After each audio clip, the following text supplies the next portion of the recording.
Good evening, everybody. Sorry for the fucking wait. LookMovie is fucking up tonight, so that's why we have the Internet Archive link that Sean put in there, and I have never, only the second time I'd use that, and the link is long, so I had to figure out a way to get that link so I could watch it with you guys and stuff. So, and then Sean was trying to post in the chat and it wasn't working for him. It was sending it to private chat here in fucking StreamYard.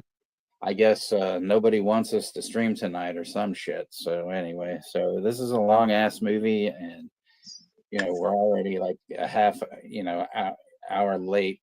So anyway, so we'll go ahead and go with the people that are here. So we have Chester Franklin, Alan, Zodiac, and Sean, of course, and myself, and Rosalia has showed up. Hey, our own Latina princess is here. So all right. So hey everybody, and all, and so we're gonna get to what we're in store for tonight.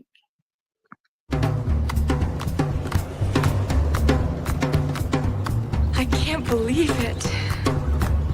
I'm just so excited to be here. I'm in this dream place. This one comes highly recommended. Dream place. What are you doing? Get out of the car. Yeah. The girl is still missing. What's wrong? I don't know who I am. I wonder where you were going. Mullholland Drive. Come on, it'll be just like in the movies. We'll pretend to be someone else.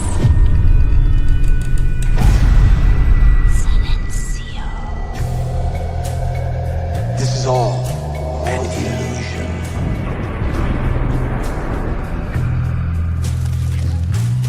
You want to know who you are, don't you?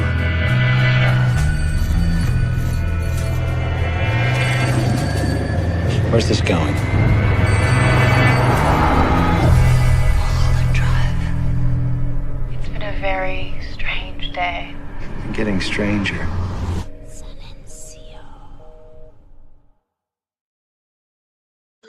and it keeps getting stranger. That's for sure. Silencio. Yeah, good evening, everyone. Yeah. So. But yeah, the archive link, it's I don't you might have to repin that, or if not, whatever. But anyone that's joining in, you should be able to just click on that thing and open it up and hit play. It should work. Okay. Yeah. So I've got it all set here. It's just got that, Criterion thing and some stupid thing at the beginning on how it was mastered, which I really don't give a flying fuck, and all that. But yeah. It's been a while since, like, I actually had the Criterion release, but it's been a while since I've watched this. But I just know, like, the last two times I tried watching this, because of the fact that it's 2.5 hours long, I'm all like, dude. It's not that, like, I like this movie, but it's just sometimes, with the long run time, I end up, like, it gets too late, and I'm like, dude, I gotta finish this later. And I hate cutting movies in half. Like, I'll watch the other half tomorrow. I just hate doing that shit. But yeah, it's been a while since I've watched this movie in full, so. Right. Oh, yes, everybody, I did. See, Anthony was the first one to notice. Sean didn't even notice. I'm missing my hair. You didn't even notice that. I mean, I didn't notice it right away. I thought, I was like, maybe he's got his hair in like a ponytail, but then I saw like you were turning your head to the side, but then like you were having like issues and stuff with like with your email, and I was like, I'm not going to say no right now because I know he's a little flustered. So I ended up overlooking it and not saying anything right away. .com. Yeah, that's right, Rosie. You're not going. Well, it's good to see you, Anthony. Glad you're here and stuff. But yeah. So while we're at it, how about we see the little baby preacher?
I'm gay, army truck, I'm gay.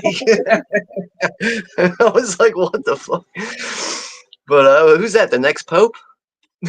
Yeah, I think so. It might be. You know. I'm gay, army truck. Alan says, "Is that your Messiah?" And then Rosie goes, "Messiah Carey." And Yeah, Messiah. then Zodiac said the Messiah messed himself. You know. Oh shit! I think we have a phone call. My eyesight is awful. I'm closer to the TV now. And at S&H 495, is that, do y'all take S&H green stamps? No, that means shipping and handling. Oh, well, y'all do not take green stamps? No, we don't use the green stamps. Oh, well, that's a pisser. You don't find many people to do anymore, do you? Oh, well, I don't know. All my friends are dead. I'm an elderly woman. I'm about 92. They don't have any birth records on me. I was born in a rural area. But I'm about 92. I kind of lose count.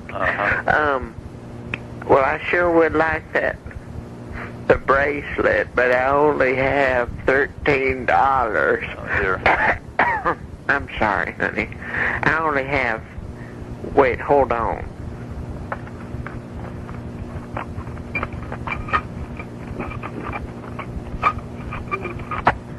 Yes, I think I can do 40. I've got $40. I told you a fib. Well, it'll be 40. That's actually going to be closer to $52 before you're done. God damn. Yeah, once you put the shipping and handling on top and the sales tax. That's fucked. I can't believe that shit.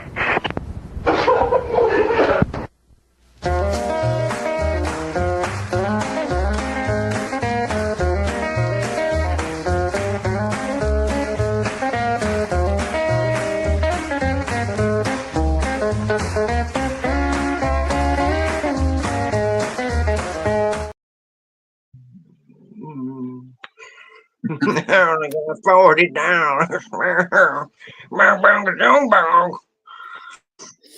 That's from this thing, obviously called Melba Comes Alive, where it was this guy who would pretend to be this old lady Melba, and there's a lot of phone calls to religious radio stations and things, and there's some really great stuff. There was also another one the guy did called Radio Jihad, which was great. One where there was one where he had, he'd talk in his regular voice, and one where he called this one station, and he was talking about how, he goes, well, there's a problem trying to find Christian girls that'll walk the walk and talk the talk. And then he goes and he talks about how he said, well, I had this one and she was really good. And then he's kind of pausing, and he said, and the guy goes, well, what are you trying to say? He goes, sorry. He goes, I'm really tired. I didn't get enough rest this weekend. He goes, but there was this one girl that I was with, and she did walk the walk and talk the talk, and she gave phenomenal head. So you could tell that one went over real well,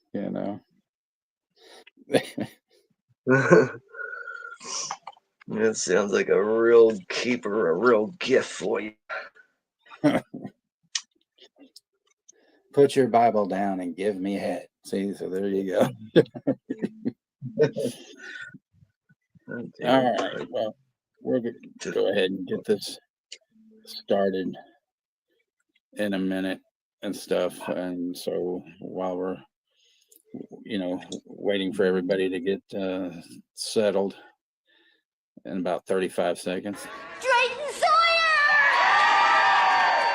This year, Drayton, you've got to tell the secret of that fabulously tasty chili. No secret. It's the meat. Don't skimp on the meat. I got a real good eye for prime meat. Runs in the family.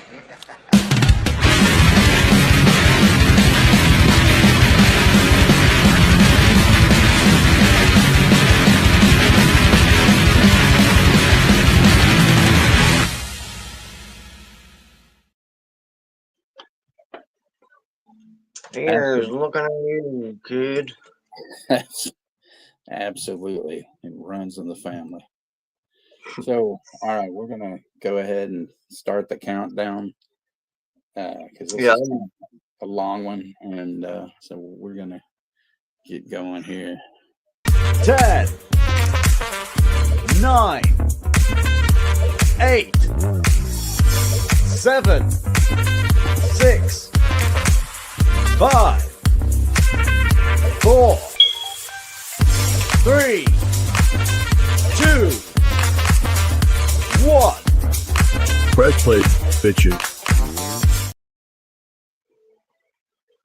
Yep.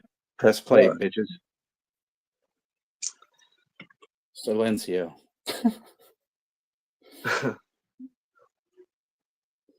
So yeah, this thing takes. Go ahead. No, I was just going to say that archive link, it should be the same as my Blu-ray. It has a Studio Canal logo, right? Yeah. Mm-hmm. Okay, all right.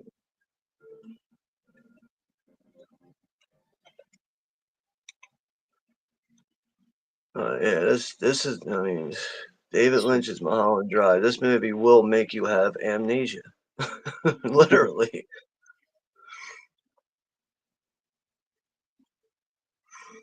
Yeah, I know. No way to access subs on this, is there? Probably. No, you know what? Yeah, like Criterion releases, at least some of the older ones, don't really come with subtitles. I know a lot of the newer ones in like the past.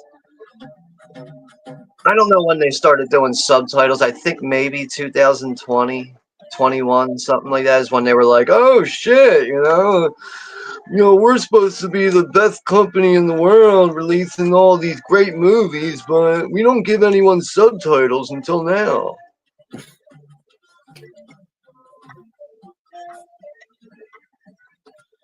We got Sailor George in the house, and we got Brook Sauce in the house as well. Give me 1 minute. I'm gonna get the my other backup cell phone, see if I can access the chat. I'll be right back. All right.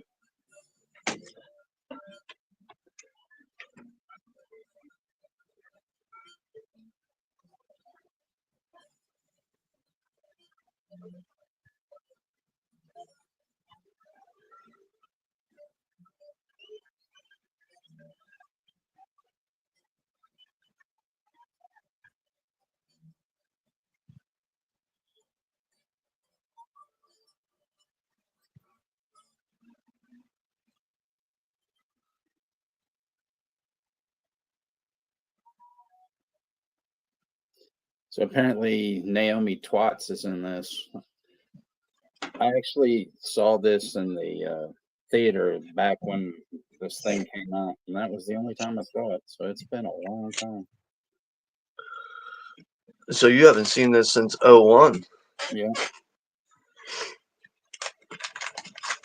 It was a movie. I was going out with this one woman at the time, and she couldn't fucking ever like give me a moment's peace. It was always like, she was always, had to be, with me 24/7. It was ridiculous. And so this friend of mine was like, "Hey, you want to go see Mulholland Drive?" And I said, "Yeah, cool."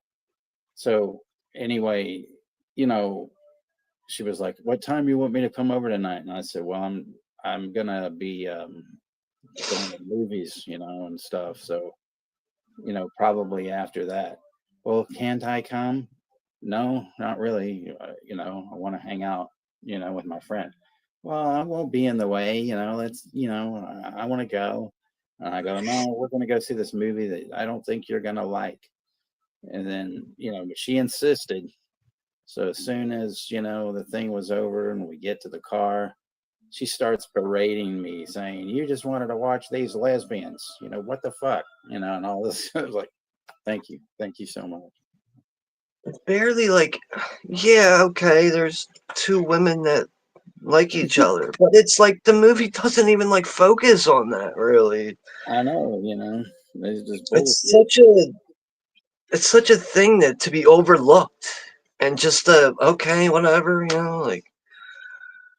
I mean, if anything, like with Naomi Watts, like I'm more like in touch with and focused on the fact that she wants to be a movie star because she doesn't shut up about it, like Right. that I pay attention to more over the fact that she's dyking out with this girl that has amnesia,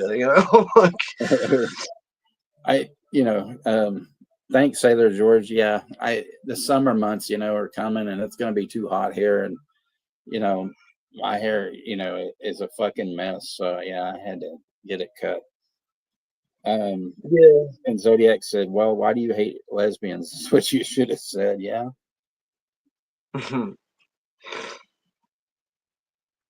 I tried to get my mom. I tried to get my mom once to watch Chasing Amy with me, and that didn't go over well either. That's another one I haven't seen in a while.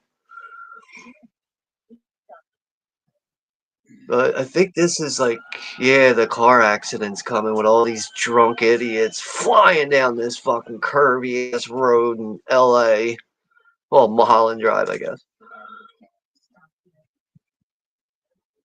But man, talk about, such a fucked up situation here, because this lady, this actress, or this, I think she's a celebrity or whatever, she's about to get killed by her driver here, and then these drunk idiots with their shitty Ford Taurus come barreling down and just crash right into her limo.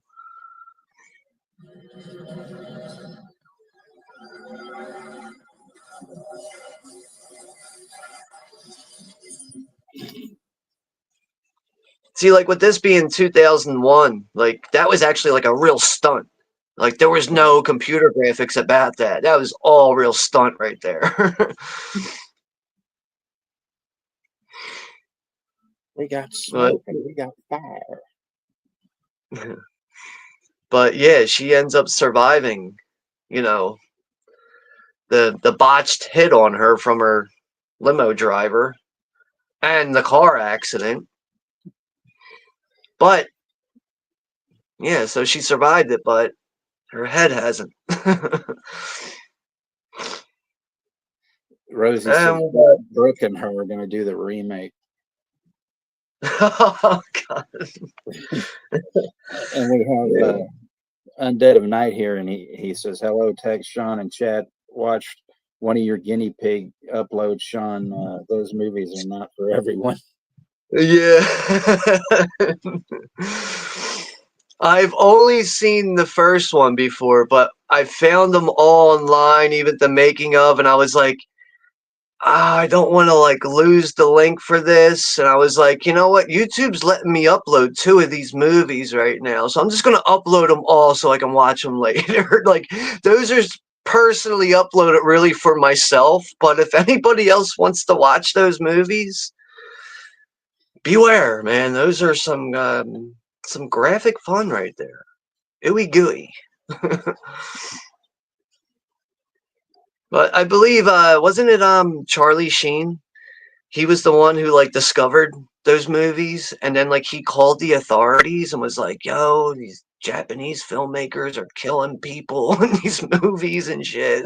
I never heard anything about that, but then again, I only heard about those movies a few years ago because it was when Dead Pit had mentioned them, and I'm like, "What the fuck are they talking about? Guinea pig, and stuff." And I mean, as far as like graphic horror movies go, like I just know that first one, Blood Flower or whatever the fuck it's called. I forget what the hell the name title is, but that is really some of the most graphic shit I've ever seen in a movie. It's really like borderline believable shit going on in that. this one friend of mine's brother, he's married to this woman in Peru, and they eat guinea pigs in Peru. Yeah, I will pass on that. Even the leftovers, I'll pass on. Japanese, dirty knees. Japanese bloody knees. Dirty knees. Look at these. Oh, it's right. Robert Forster's in this. I always forget that. Yeah, that's one of the coolest things, that he's in this. The See, boy. I didn't realize this was a trilogy, so to speak, with what was it, Lost Highway, this one, and then the last movie he made, Inland Empire, which I watched that a couple of months ago, and that was really fucked up. That's the only one I haven't seen is Inland Empire. Man, you talk about a mind fuck. That one's nuts. Really, all of them are. Well, I mean, I haven't seen Inland Empire, but like Lost Highway and this one, like, yeah, these movies are really, they'll take your psyche for a ride.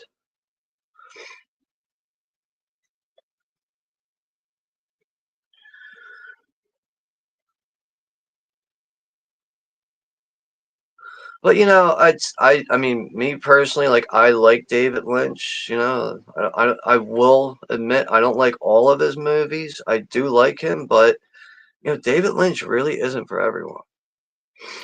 Right. Like, I know, like growing up and catching some of David Lynch's movies, like I actually didn't even see Eraserhead till like high school. But like seeing movies like Lost Highway and stuff at like a young age, I'm like what the fuck? Like I've never seen a movie like this before. Like how do I even take this in right now? So for me personally, it took like, some years of maturing, really just natural maturing for me to really understand David Lynch and his style of filmmaking and, just his movies in general and for them to really grow on me. So like, yeah, seeing these movies or like seeing some of his movies, like around like the age of like 11, 12, 13 years old, I'm like, what the fuck is going on? So, getting a little bit older and seeing some of his movies is like, all right, can kind of comprehend things a bit more.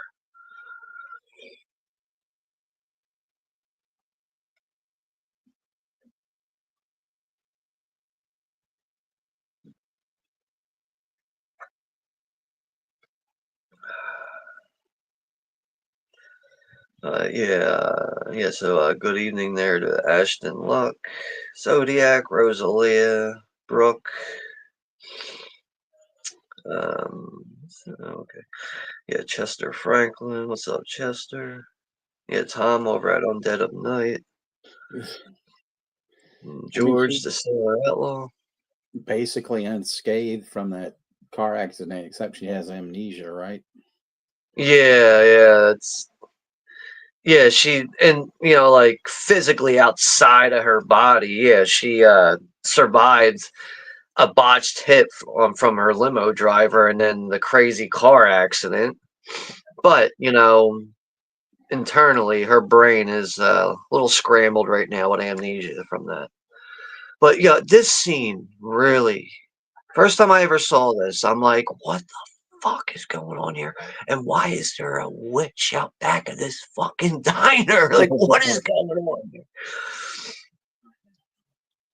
The funny thing about this too is that, it says, the restaurant's called Winkies, and one of our, our only public, radio station used to have this little commercial that they had called Wink. It was called Winky's Restaurant, and they said, where we serve the best and maggot souffle.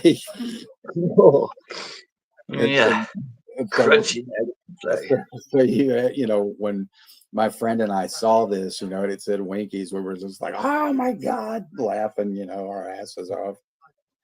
And people were probably going like, what the fuck, Yeah, crunchy maggot souffle. $6 steak and eggs, man. That would be perfect, but you can't get that now.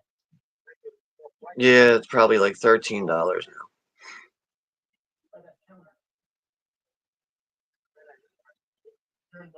So like this guy's like reciting a dream, a reoccurring dream he keeps having. Right.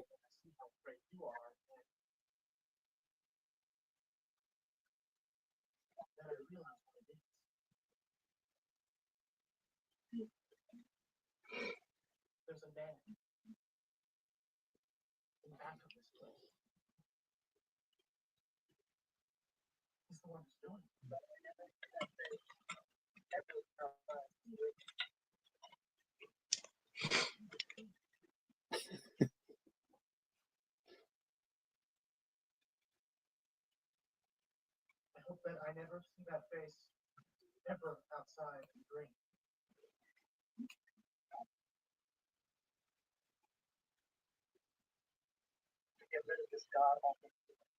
He doesn't, he looks like the one guy, he looks confused and looks like he wants to punch the guy, he has like a bit of a look of confusion, but like it's almost like he's like really interested too. And then he goes over to the spot where he says in the reoccurring dream where he sees him.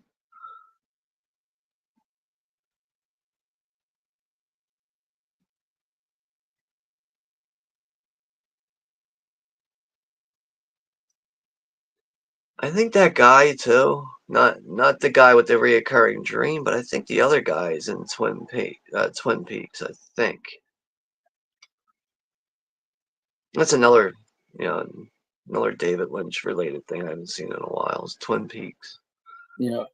Alan had mentioned to me that originally they were going to make this a series or something, and they wound up not doing it as a series because nobody was interested or something. What, Mullholland Drive? Yeah. Okay. Yeah, I know there is some features on the Criterion Blu-ray, but I haven't gotten around to them. But that's another thing I find weird about this set. It's like, why is this set so thick? And then when you put it in, it's like, oh, you got some supplements and a play button. Like, what the fuck?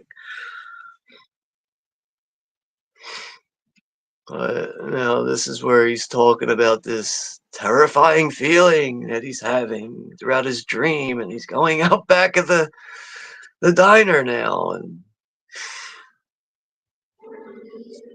That is Grande, one wicked witch. And then he passes out from seeing this witch.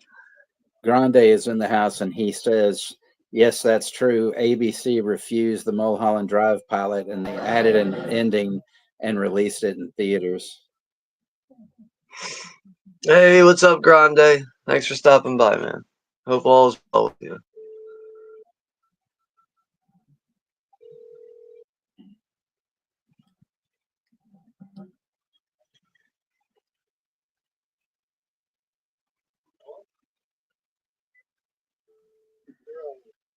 Yeah, it's great to see you.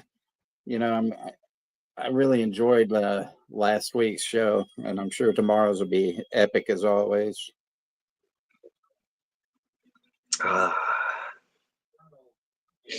what is the what's the theme for tomorrow night on this channel? Or what's the topic, I should say.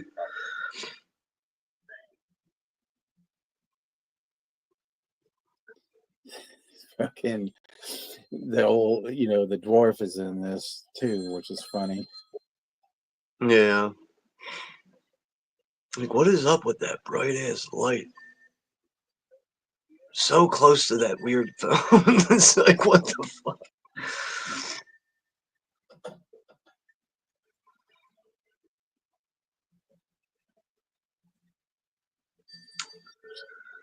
So,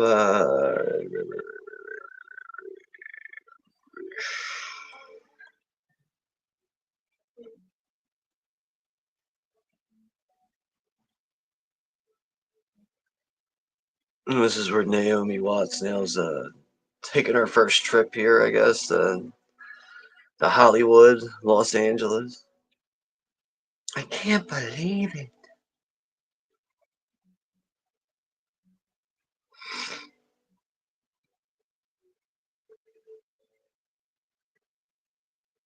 Sonic the Hedgehog tomorrow night? Oh yeah, that's right. I forgot about that. Sonic the Hedgehog trilogy review tomorrow. I haven't seen a single one of those movies. I guess Anthony, yeah, won the contest and whatnot. And Jason's in the house, so hey, Ginger Ninja Jason. Hey, what's up, Jason?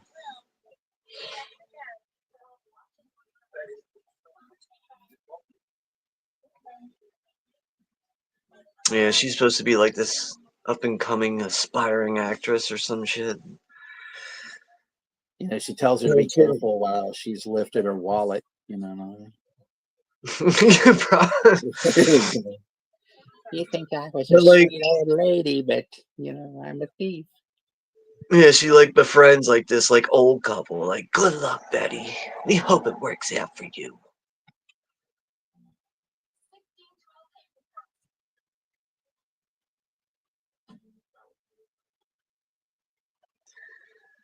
Yeah, these two old people don't have the weirdest smiles ever.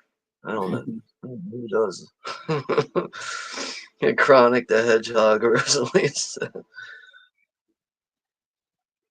Peyton Samuels is here. What's up, Peyton? Hey, Peyton.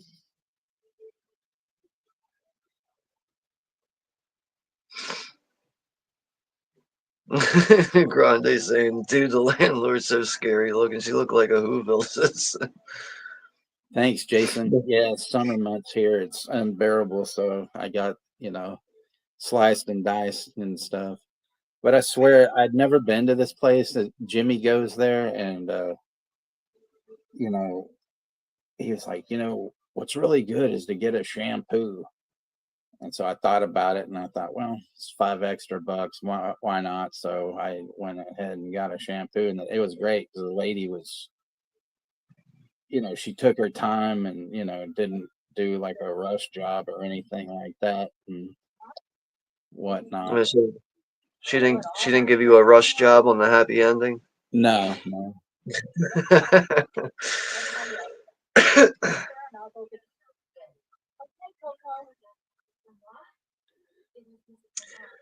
Oh man, I forgot. That's Ann Miller, man. She was like this big deal, like in the 40s and 50s and shit, you know.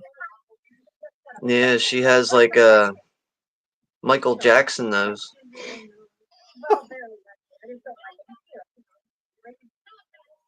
Oh, don't you hate when a dog leaves like 2 little Tootsie Roll turds on your sidewalk? It's the end of the world.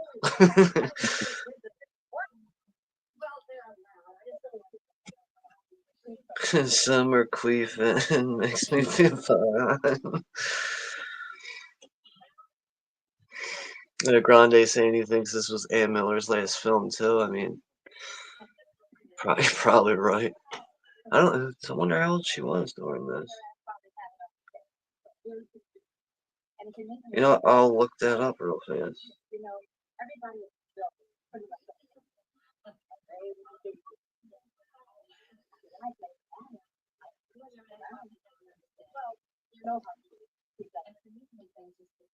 The jewelry that she's wearing, Ann Miller is like, Jesus Christ. She used to do, I think, some movies with Mr. Congeniality, Mickey Rooney, you know. Shut the fuck up, bitch. I don't want to talk to you. Man, she looked way different. Wow. That's like Oh, yeah, Helen she's Mirren, man. She still, you look at her in the 70s, woo! You know, it's like, damn. yeah, she's from your neck of the woods, man. She's from Houston. Who, Ann Miller? Yeah. Yeah, that's right. Oh, So I never lived with her. Well, apparently she died from lung cancer in 2004 at the age of 80. But Damn. yeah, her last movie was yep, it was Mulholland Drive. You're right, Grande. And her last television performance in '98 was The Follies. She was on Home Improvement.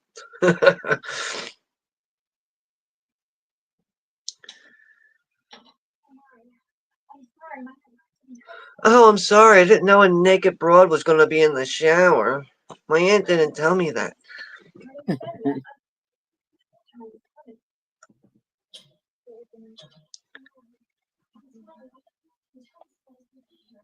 I will be right back. All right.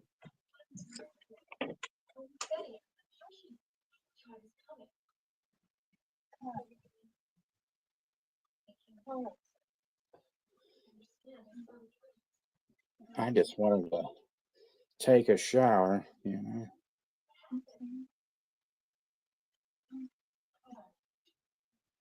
Taking a shower.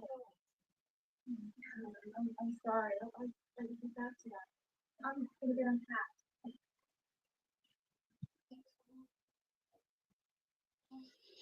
I just love how it goes back and forth from like these close-up shots back to like the, you know. I'm sorry. Here, we can talk about it.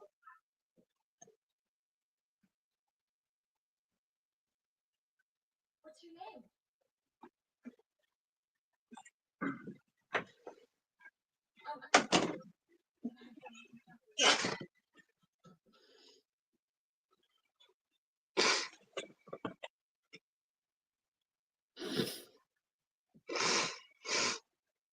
Yeah, doesn't that like movie poster kind of jog our memory a bit? You would hope. Yeah.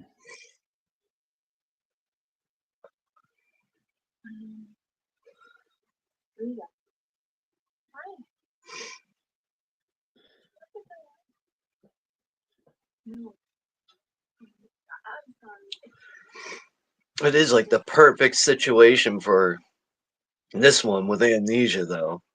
The fact that, you know, what's her name? Betty. You know, this is her first time there at this house. She's never been there before. And this Right. random person that's in there, you know, these two just happen to meet. It's such a bizarre situation. her aunt says, "Oh, I left you a concubine," you know, or something.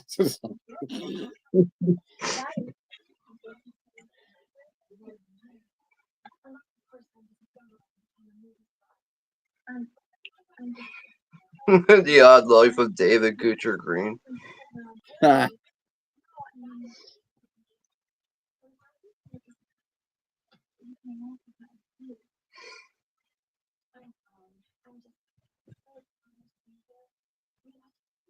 Are you okay? Oh, I don't know. I suddenly feel a bit dykish. You want to make out with me? And then we can have other women get pissed off and yell, "You just wanted to watch a movie about lesbians." Well, you know what? No one asked you to come. You know? Exactly. And she was weird. Like, she took my mom to the doctor one time, and so, like, this nurse asked her, if she needed any help, and she said, "No, I'm just waiting for my fiance's mother, you know, to finish her appointment." And my mom heard that, and she came to me later, and she said, "I didn't know you two were getting married." And I was like, "The fuck are you talking about?" I'm like,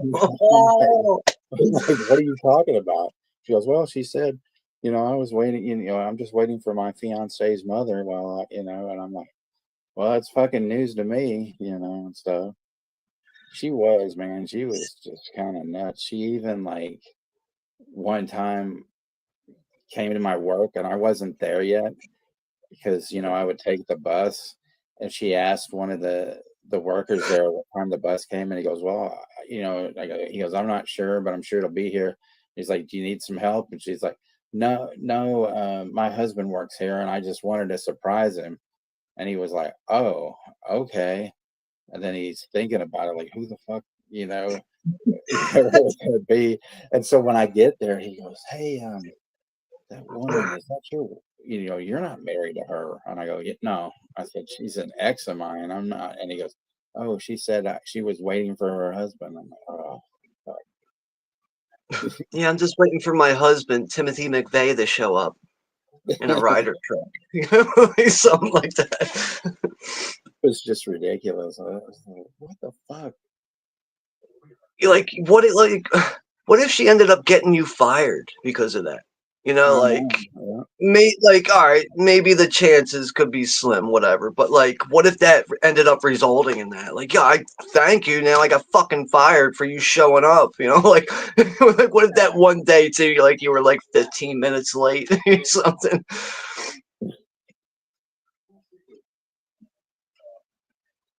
Here there comes the Beverly Hills, Natasha Leone.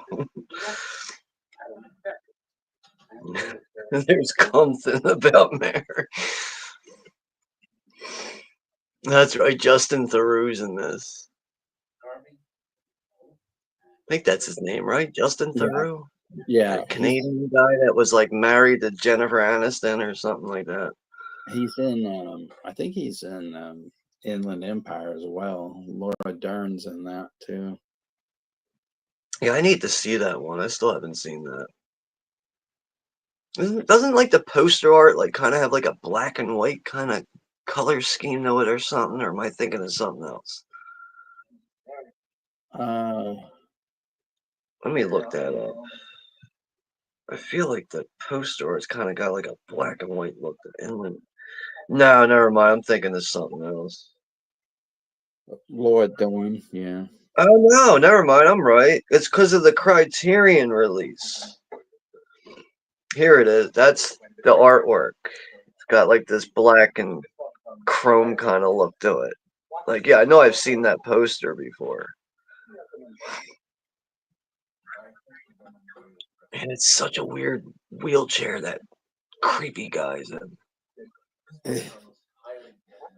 Dan Hedaya, that guy, or a trip. Oh yeah, the wheelchair that the dwarf is in. Yeah.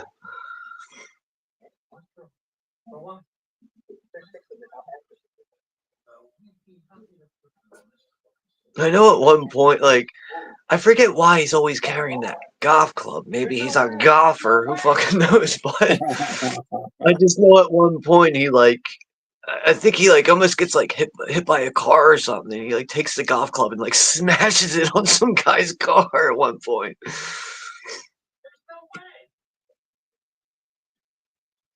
Oh, this is where the guy gets all ticked off over the coffee or the cappuccino or whatever the fuck. Yeah, doesn't the guy like throw up or some shit? He spits it back out. He spits it out to like a napkin. He's like, "That's the worst shit I ever had in my life."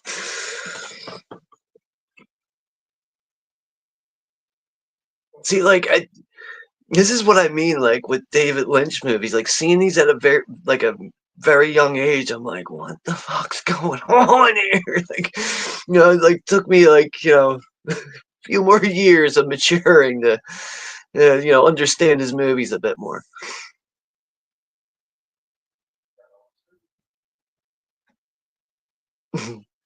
Damn those eyebrows. I forget his name. I know he was in Alien Resurrection. Here he goes. About to try the world's best cappuccino or whatever the fuck it is.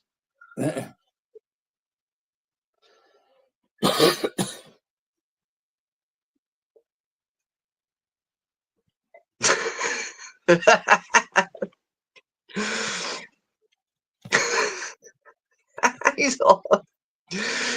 They're all looking at him like, what the fuck problem, dude?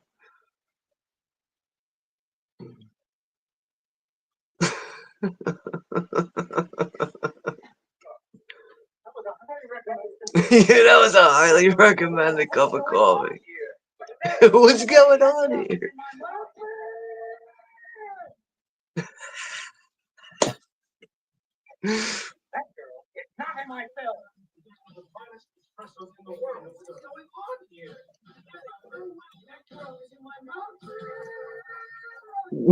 I can hear it on your TV now. That scene. I'm like a few seconds ahead.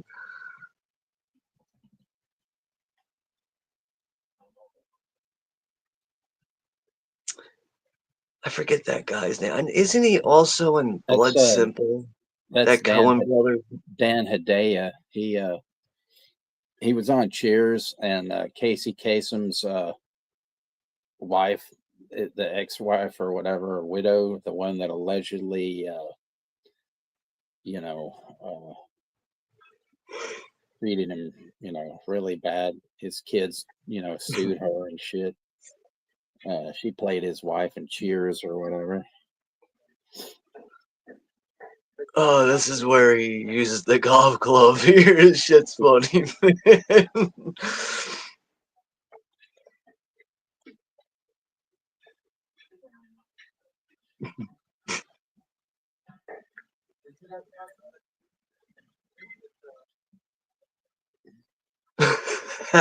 He's a beat it fella. Oh, you want me to beat it? He starts beating the shit out of his car with the golf club, and then he takes off. This movie's so fucking bizarre, man. Beat it, pal. Yeah, he beats the shit out of his car after he tells him to beat it.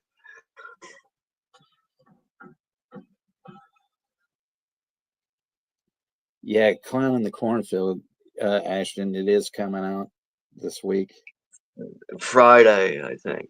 Friday the 9th should be. I'd like to see it. I think it'd be funny. I mean, it's it's one of those RLJ Shutter movies, I usually end up liking most of those movies more than these fucking bigger Hollywood studio fucking films. Sean, what's the date that we're gonna watch this again? I think it's. Let me double check, but I think it might be the 16th.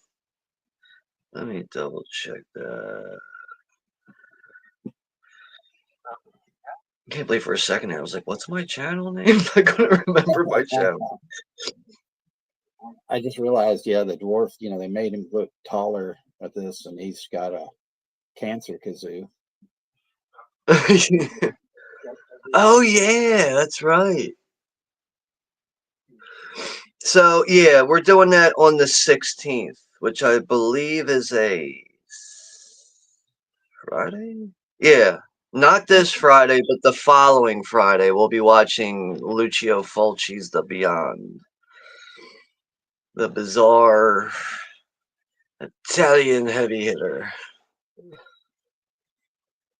We gotta make some soup for it, you know. Well, I'm just gonna try to dress up like Plumber Joe.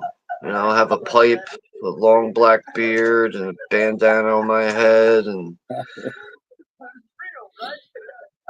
maybe I'll get my eye ripped out in the middle of the watch party or something. Ah, this guy with the blonde hair. I know he's in Kill Bill. He plays Uma Thurman's husband in Kill Bill too. That guy. I think that's him. I think that's the same guy. Never checked it.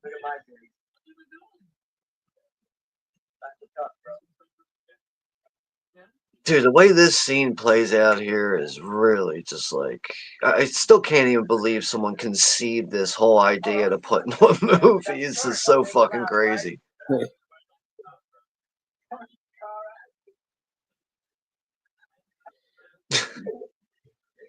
David Pinch and Kill Bill's boner pills.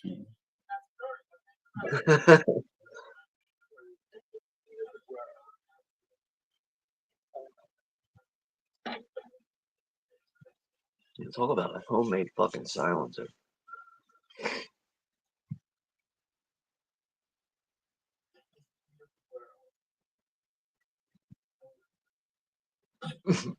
He's trying to like rub off his fucking fingerprints, and he ends up shooting a hole through the wall, and it's a fat lady in the ass.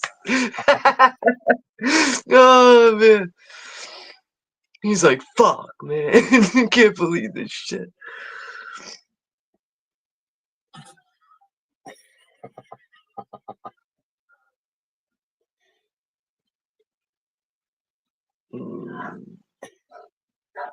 Something bit me bad in my ass.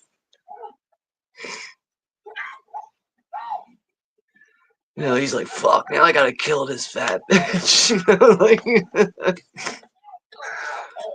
and she falls on top of him. This is like this guy's the worst hitman ever.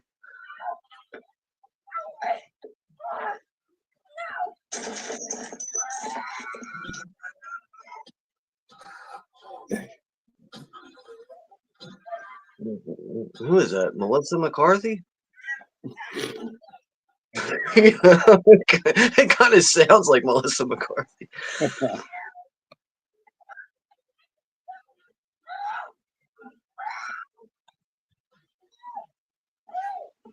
And this is where the janitor guy he gets involved.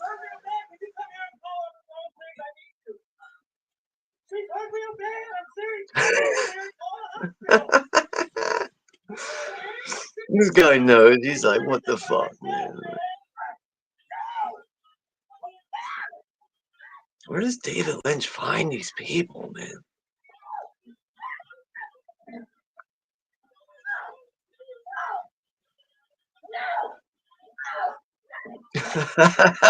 Now he kills her.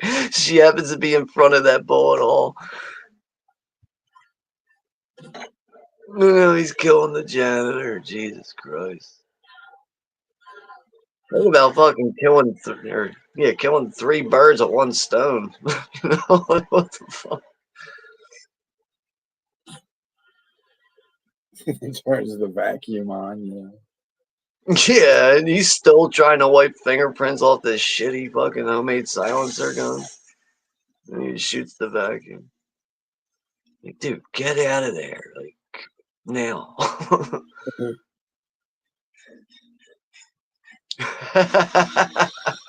You know, the alarm's going on. This situation just keeps getting worse for him.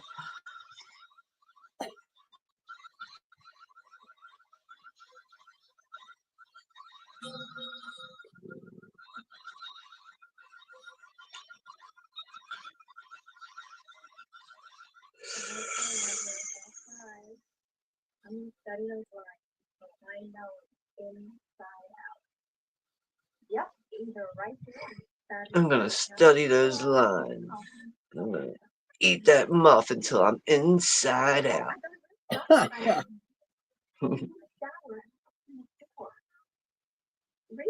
Oh, this is where she tells her about Rita. I went in the bathroom, opened the shower. Feeling Rita. Rita, who the fuck's Rita? Doofy's vacuum and dark side of the balloon. Dark side of the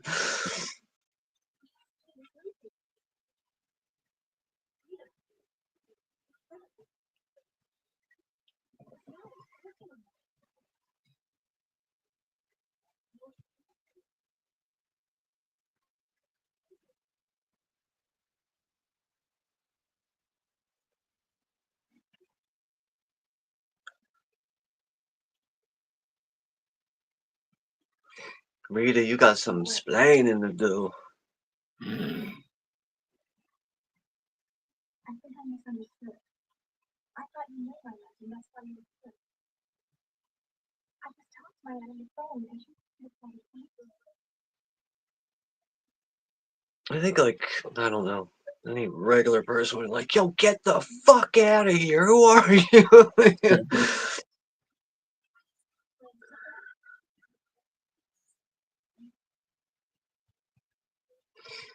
And the Tigers are tied with the Rockies going into extra innings at 6. Tied at 6.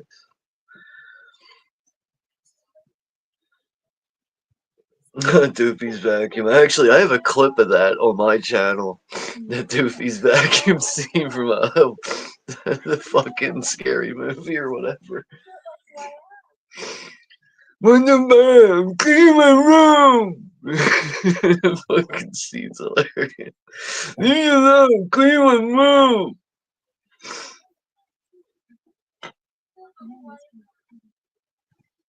I don't know who I am. I just want some home.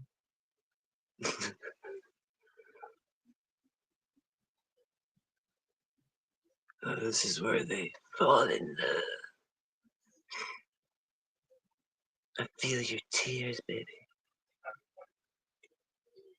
Oh, I spy a DKNY bag.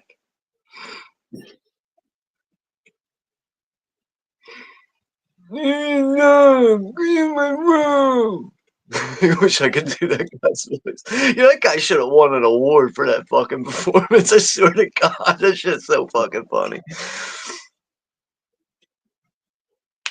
It's a scene when he's like, he comes out of the bathroom and he's like, I just pooped. And the guy's like, what did you just say? He's like, I just had a good poop or something like that.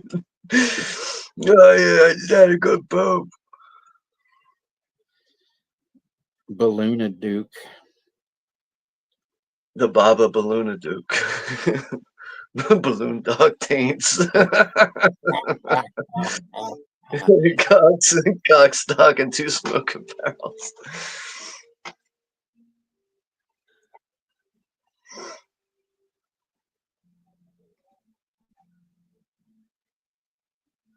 The fuck is that thing? What is it? Like a whistle key? What the fuck is that? You like This thing hold is it up. so weird now. Like when you want to show the comment and then it says on stage, but it doesn't show it on the thing underneath, you know? Yeah, you gotta hit that blue bar just to show someone's comment. Oh, and I found out that referral thing. If you want to get rid of that, you gotta pay for a monthly fucking membership to get rid of that shit. Like, fuck you, StreamYard. Seriously. No, you want to see comments more clearly, you're gonna need a monthly membership.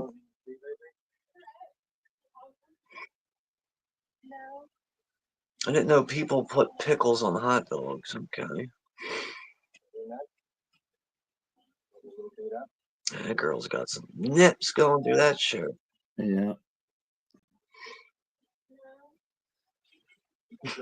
I forgot that Michael DeBar was in this. He's the English guy smoking the cigarette with the pickles on his hot dog.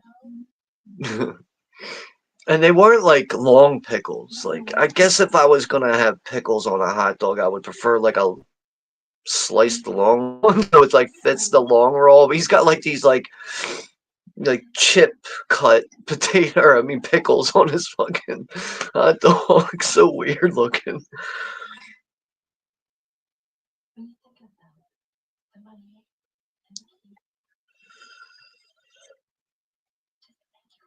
I go poopy. I think that is what he said. I go poopy. He's like, what did you just say? Like, it was a good poop. Who fired everyone?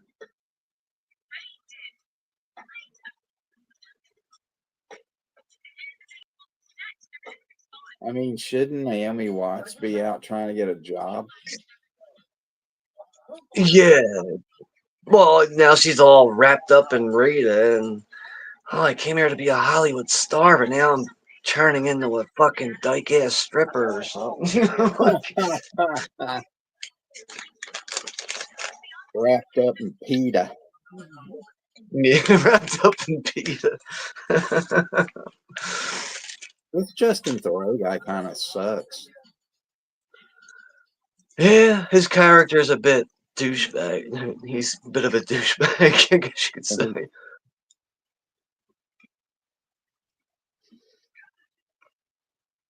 We heard a boot. It's coming back to her now.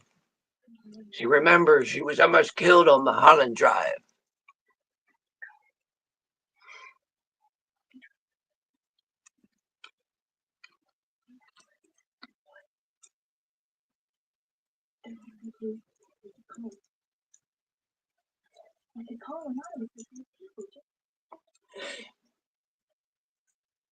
I'm sorry, but Betty's way too nice. Like, what if Rita was like a full-blown nut and just like slit her throat and left?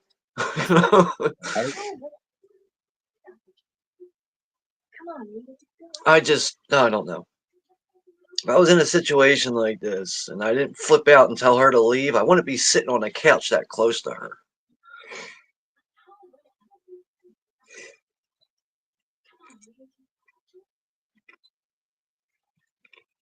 No, bitch, leave me alone.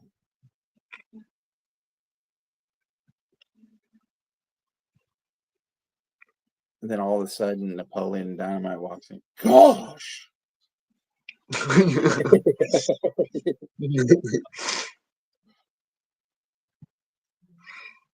think she was like Naomi Watts was wearing like a like an epilepsy bracelet on her wrist there or something.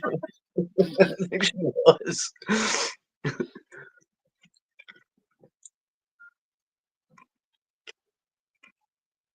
Hey, what's up, man? I've got my golf club. I'm just gonna smash your truck and kill you with this. Don't mind me. I watched Drop last night. I thought it was pretty decent. Drop, you know, about it's like a thriller, you know, and stuff. Was that like a no? Like I don't know. I don't think I know Yeah. anything about it. About this woman that has this blind date at this fancy ass restaurant that's, you know, way the fuck up in this building. And so somebody in the restaurant keeps sending her like drops on her phone, and then they're holding her kid hostage, and she has to kill the date and whatnot. Oh, that's right. He walked in on his wife cheating on him and shit. What the hell are you even doing here? Like making it out to be like it's his fault that she's cheating on him. It's fucking Billy Ray Virus, man. Billy Ray Virus. You know, that would have been fucked up if they had, you know, if Miley would have been in that, but she was probably, you know, what, 8 years old when this fucking thing came out or some shit, you know. I swear, like most of this movie is like a fucking fever dream, man. It really is.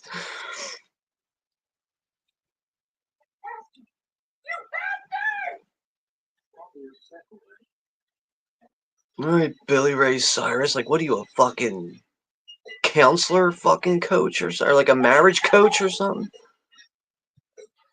He's pouring all this pink paint over jewelry and shit.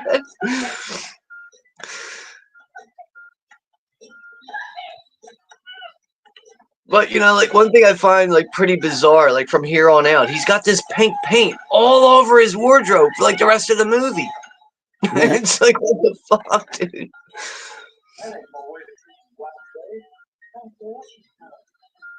See, I don't know why he didn't use like Nick Cage in this role, because he would have probably been a lot better than this guy, you know.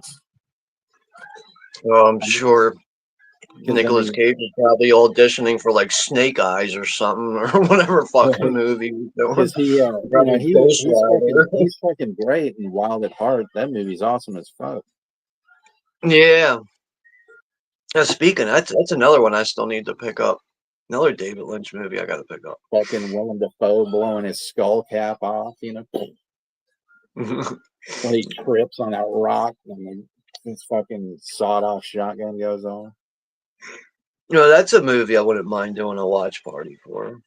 Wild at Heart. I haven't seen that in a long time.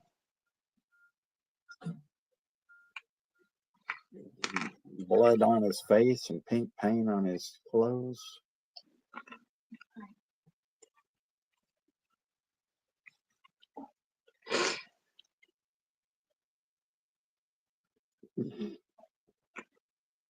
I think Naomi Watts should change her last name to Naomi Butts.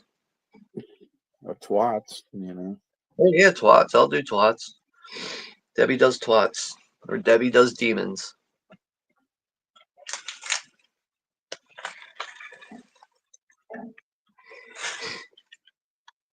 Cindy, this bitch is messing up my floor. Is that from I think that's from Scary Movie, I think. Oh, okay. I think it is. Naomi Watts sucker. There we go. Z says, I think Nick Cage was riding high on Con Air. Laugh out loud. Con Air was 97. Yeah, well, you know. Let's look and see. Let's see what he was doing. He's probably smoking something, you know. I think he might have been doing Ghost Rider.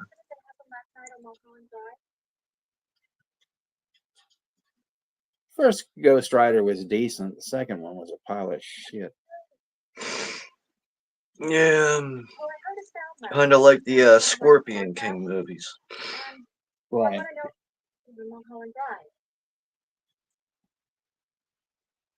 Oh shit! Sorry, thought it was 99 2000. So let's see what Cage was doing at 2001.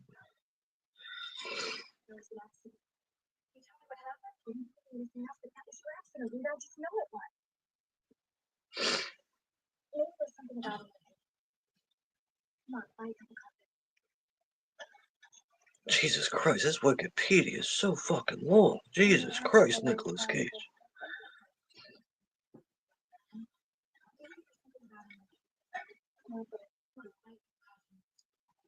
Old Pap Smear said he saw The Surfer and said it was pretty decent. Yeah. I just remember when he was making that movie, there was some asshole in the background with a cell phone. And he was like filming some of the film as they were like shooting stuff. And the only person that caught onto it was Nicolas Cage. And he was like onto the guy. And he's like, dude, can you get out of here with your cell phone right now? And he's like, why? He's like, why? I'm allowed over here to film anything I want. He's like, we're filming a fucking movie over here. And you're the only asshole over here with a fucking cell phone right now.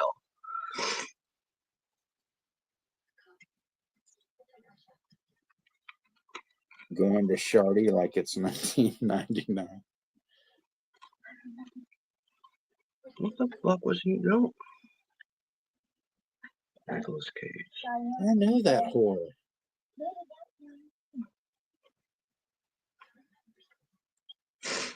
Yeah, apparently Nicolas Cage was doing Christmas Carol the movie? 2001? What the fuck was that?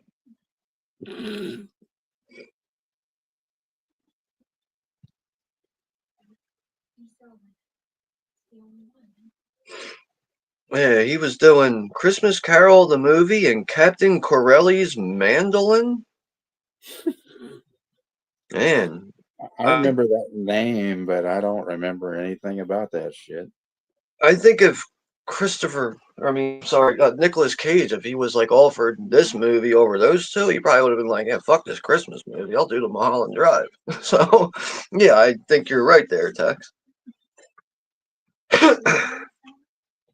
Captain Ashton's mandolin. Yeah. Yeah, I remember he did that Weatherman movie. So yeah, it looks like he did Ghost Rider in 2007.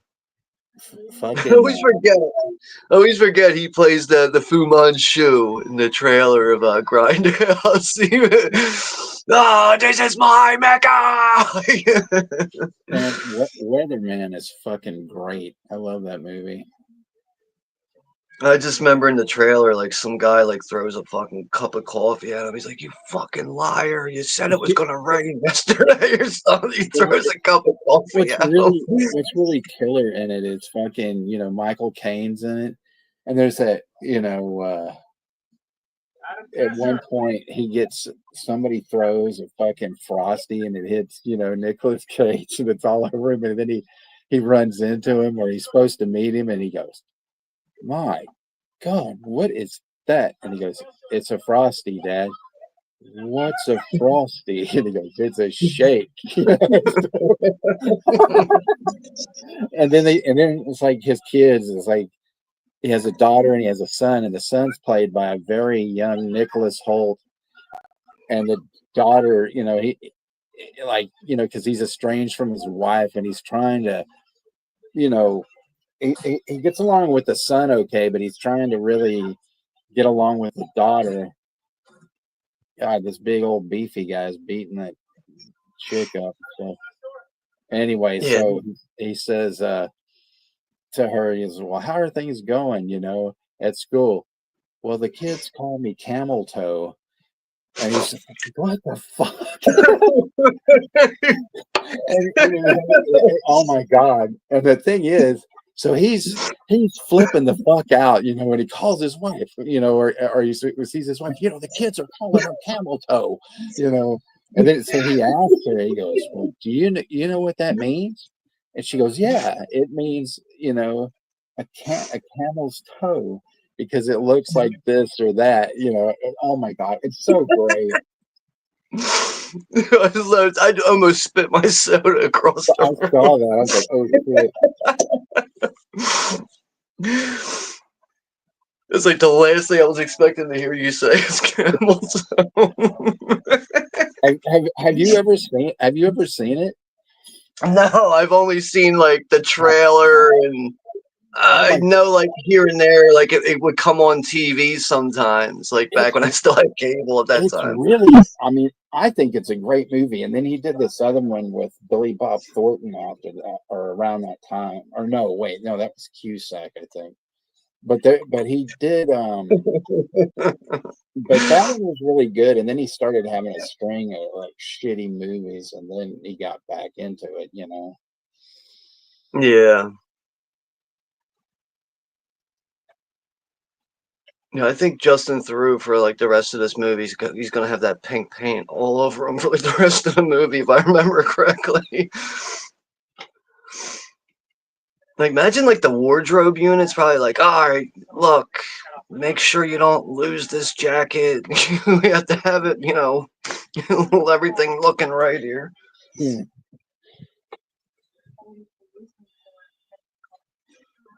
Yeah, I'm glad I wasn't like really drinking that soda, because that shit would have flew across the room when you said camel toe.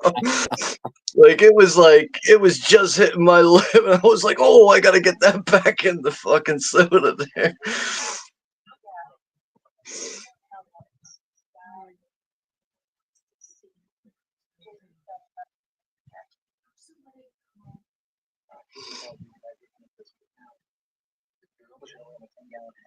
The cowboy. He said, "Should I wear my 10-gallon hat and my 6-shooters?" Samuel Jackson, that's correct. Porn of Chucky. Camel Toe Jackson. The illy camel. Oh man.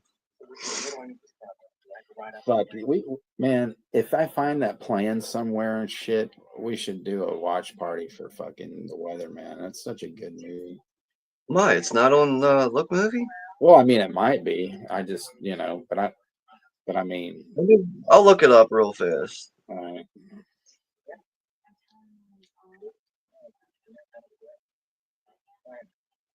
Do you know someone named the Cowboy? How about the Taco Man? How about Zodiac Z and Ashton's white van? Those are the questions. I think the answer to Justin Theroux's problems in this movie is stop talking to people at all. You'll be okay. Just get a gun and just start wiping some people out. Is it the Weatherman or Weatherman? The Weatherman. Yeah, it's on there. 2005 drama comedy. Yeah, it's on there.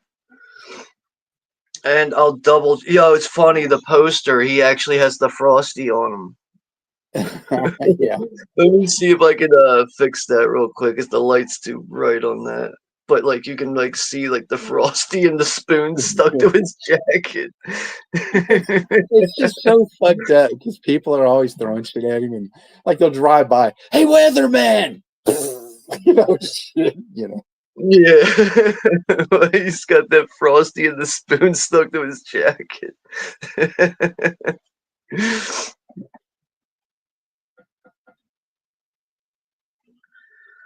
But yeah, I wouldn't mind seeing it. I've never seen the full movie. I just know like over the years it would come on like one of those cable networks when I still had cable, and I would catch parts of it here and there, but I'd never seen the whole thing.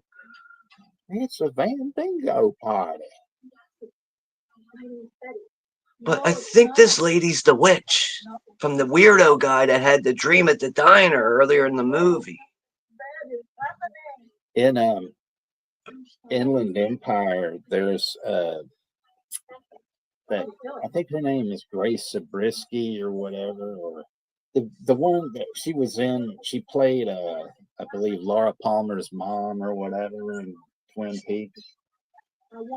And she plays this Russian, like crazy, like woman, and stuff.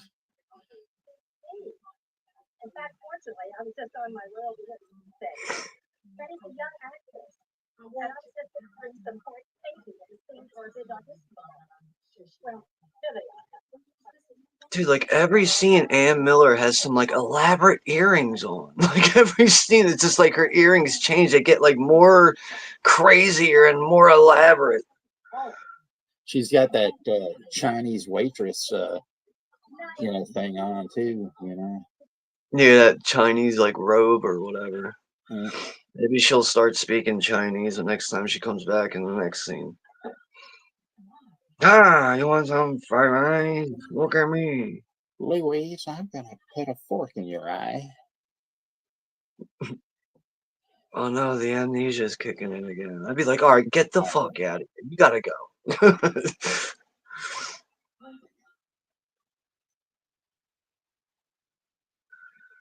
The Weatherman. It might be on archive here. Here are your leg rolls, sir. Would you like some brook sauce with that? Brook sauce.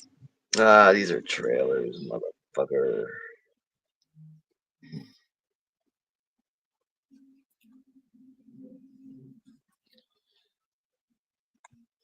See, it's weird seeing this again because, like I said, I hadn't seen this since I saw it in the theaters when it opened. So it's been over 20 odd years, and I don't know, man. I don't like this Thoreau guy. I think he's a fucking idiot. His character is a little far out there, I guess you could say. Yeah, he's definitely. I mean, to be walking around with this paint all over your wardrobe, it's like you want to take a minute to take your jacket off that's covered in pink paint.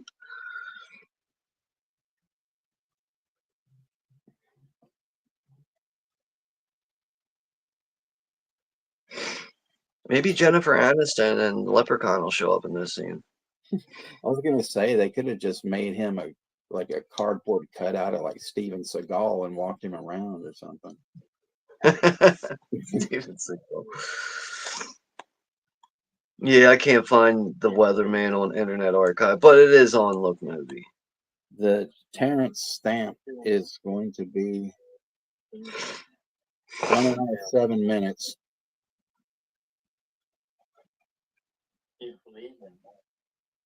Fuck, What's who's that guy?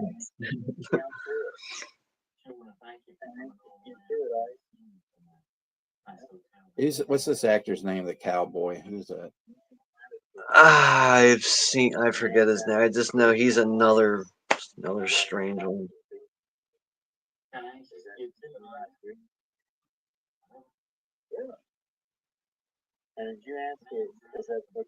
You should have called this Mullholland Drive. There you go. Mullholland.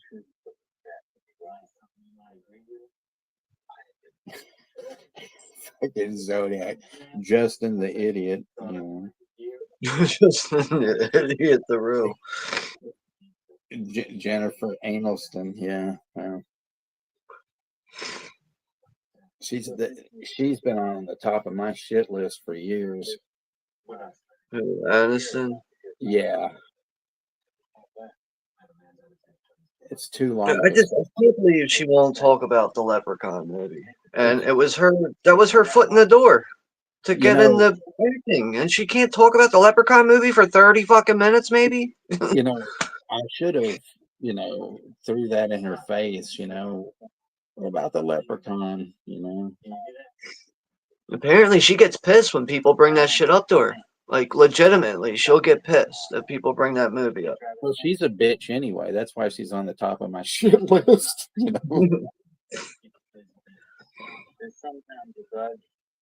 She blew me off for I did her a huge favor at the record store. She had to return something, and we really weren't supposed to take returns, so I did that for her. And I asked her, I said, hey, if I give you my address, will you send me an autographed picture? Well, you should just write to Warner Brothers for that. But then she took, yeah, that's what she told me, right? But then she goes, well, you know what? I'll go ahead and take your address. So I gave it to her. She probably fucking, like, when she got outside the store, threw it away or ate it or something.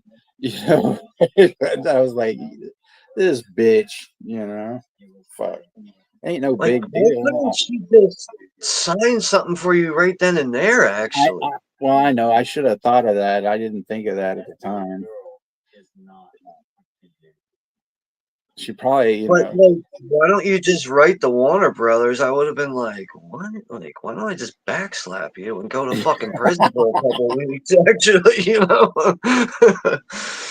I think I'll write to Courtney Cox instead. You say it just like that.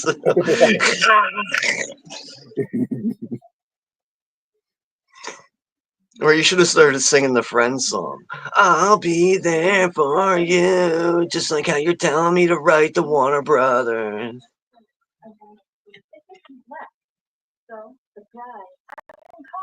Shitters 3. Well, they're saying, Leonardo didn't talk about, Shitters 3 or whatever. Yeah, he won't acknowledge Critters 3 as another fucking stuck-up asshole. But, like, I almost don't care about the Critters thing. Fuck Critters 3. That movie sucks. I know Leprechaun's really not, like, an amazing movie either, but, like, who's talking about Leprechaun? Like, what person that was in Leprechaun's really talking about Leprechaun? There's no one to talk about it. Like, oh, well, Jennifer Aniston, why don't you talk about it for a few minutes? But it's like, Renee Zellweger and fucking Matthew McConaughey, they don't like to talk about TCM Next Generation. Yeah, more Zellweger, though. Like, I mean, McConaughey will at least acknowledge that he's in it, Like, he'll actually acknowledge that. But, yeah, the other people, though. I mean, Renee Zellweger and her fucking, what's that fucking Dildo Diaries movie that she's in or something? I don't know what the fuck that was. Bridget Dildo Diaries or something. Bridget Sex Kitten Diaries, Bridget Sex Kitten Diaries. Man, even when Renee Zellweger, when she was like a pudgy thing and she was married to what's his name, Brad, I'm Still Gay Paisley and all. Like, Bridget Marlowe is in the Jones. She should make another Bridget Jones movie called Bridget Jones versus the Dildo Craftsman. Marlos is in the house. He had shrimp fried rice and egg rolls. So,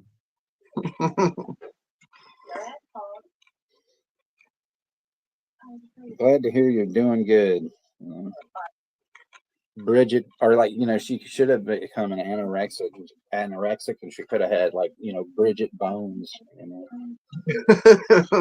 Bridget Bone Thugs and Harmony. Yeah, there you go.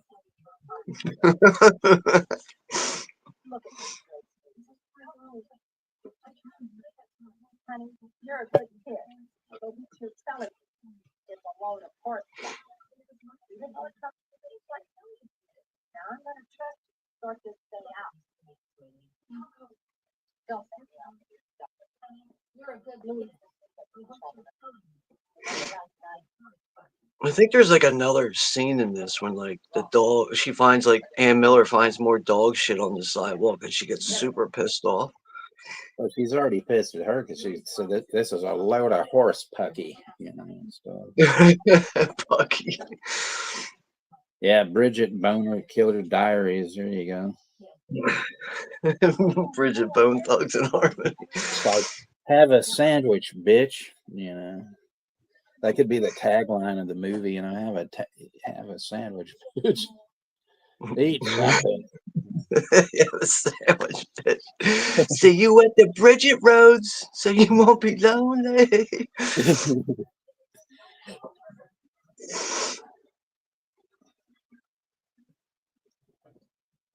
So she was reading those lines before. I had forgotten because I thought, why is she yelling at her shit? And I was like, oh, she's reading her script. Whoops.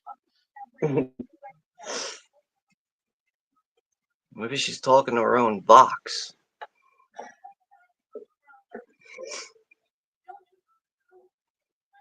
Oh my God, look at this guy.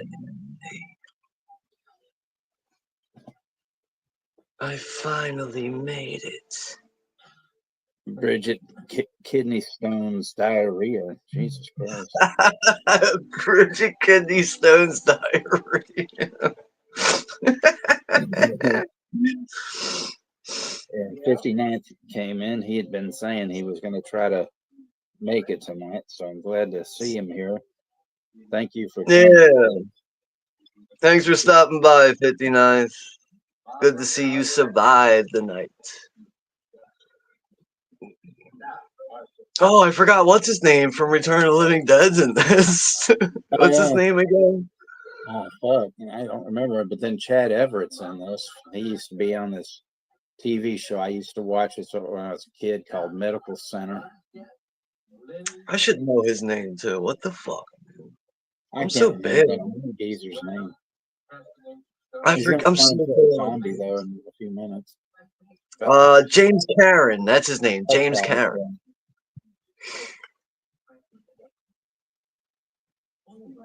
Would you like a can of 4-5? What is it? 4-5 trioxin?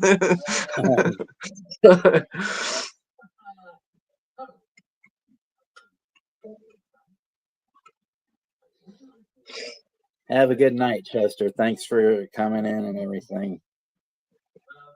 Yeah, take care. Take care, Chester. Maybe we'll see you on. I think maybe I might be streaming on Friday. I think.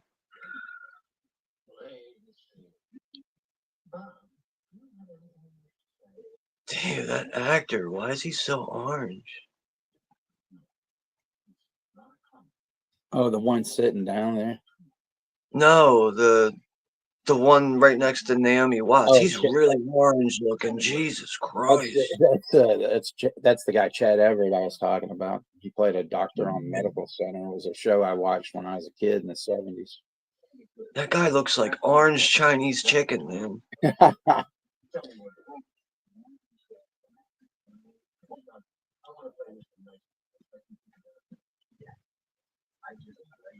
What was that bitch's name? I don't remember.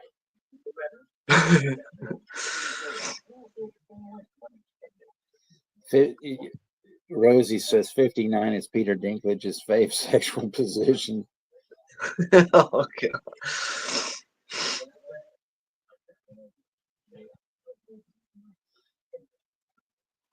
You never go full Dinklage. Everybody knows you don't go full retard.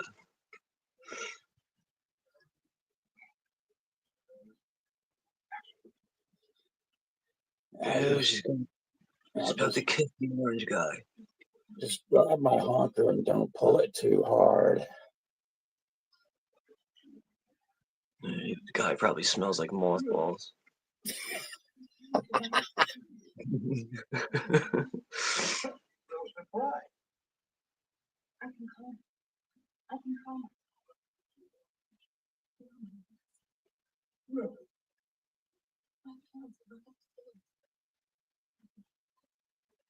So surprised.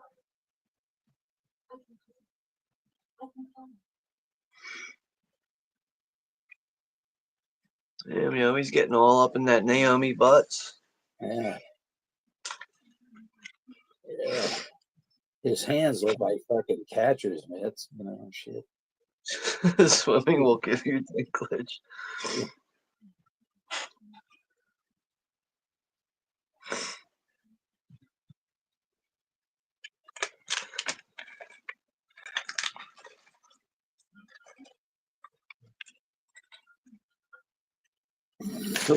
Peter Dinklage. Like I guess if they made an action figure of him, it would be a lot smaller than him, of course. Well, they did make a Game of Thrones action figure of him, which is, it's a really small one. Actually, I do have one down in my basement. I can't get to it right now. I actually do have a Peter Dinklage action figure. Dude, man, you need to get that and fucking put it up somewhere. Dude, it's like buried. It's like in like a box. Oh man, it's him. It's from Game of Thrones. It's it's like buried away. Dinklage. I wish I could get to that thing right now. I can't, man. Better image than Jack Black going. Yeah.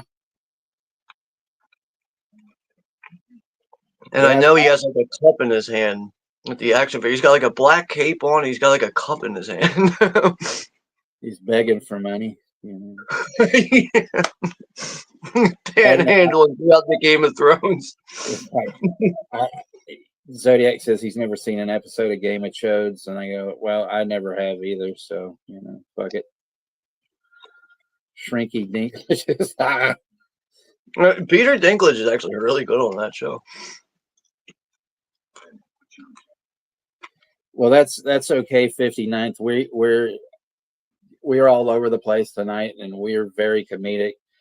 It took us a half hour to get going. The fucking LookMovie wouldn't load for me, and then I had to get a link sent to me from Sean, and I had to put my email in on my fucking TV and use this Internet Archive link and everything, and shit, it took us like a half hour before we even got started, so no worries. Yeah. Three Billboards. That's a good one. 3 Billboards Outside Evelyn, Missouri. That's a great fucking movie.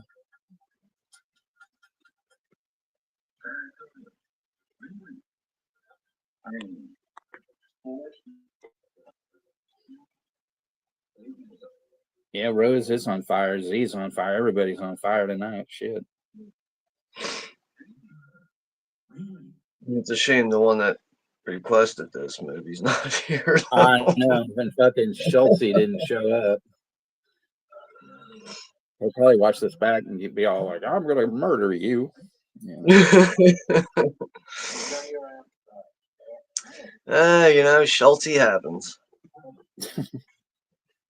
It's all good though. Shit, we probably might not have even seen this if he hadn't mentioned it, But see, I told him specifically because he comes in late sometimes, and I said, well, give me a date so I can set this up so to make sure you're here. He goes, first weekend, Wednesday in May. I said, okay.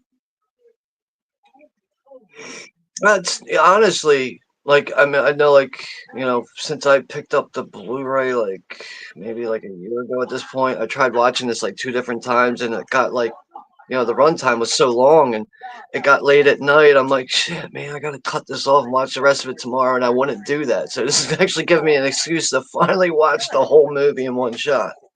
There we go. Well, her audition went well, I guess. I gotta take the dog outside real quick, and my light is dying here, so give me about maybe 2 minutes, and I'll be right back. Okay. All right, I'll be back. Yeah, 3 billboards is good. Shit, I should do a watch party for that.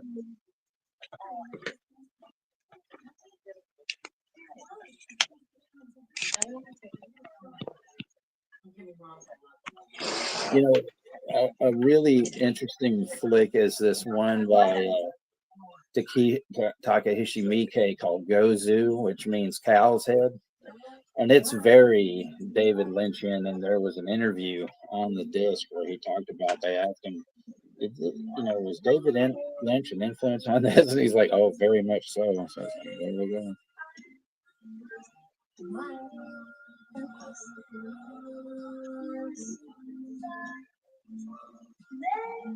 1.5. Well, that's good though. See, I saw this in the theater when it first came out, and that's it. I hadn't seen it since. So here I am 20 some odd years watching this fucker, and I'm like, what the fuck? I don't remember this. But I mean, this movie I think it's fucking great, but it's all over the place. It's bizarre as shit. Yeah, Cal said, hold on. Oops, what the fuck? There you go. Goes to.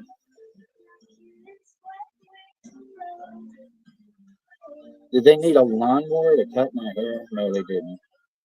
Man, when she cut the back of it, like all the long stuff off, I didn't even feel her cut it. I just saw her take this big old wad of fucking hair and throw it in the trash. I was like, shit.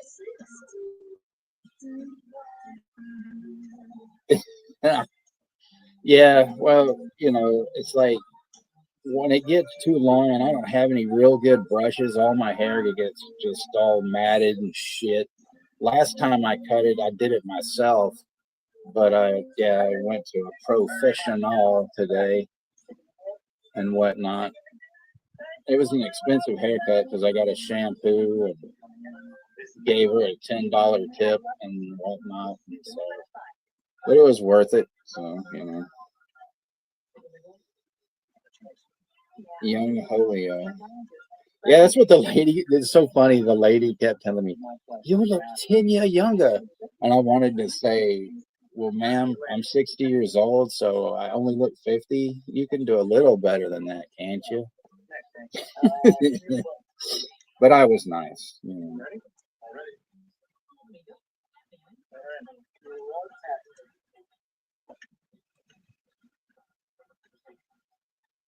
Yeah, Four Rooms is a fucking good movie. I like that one too.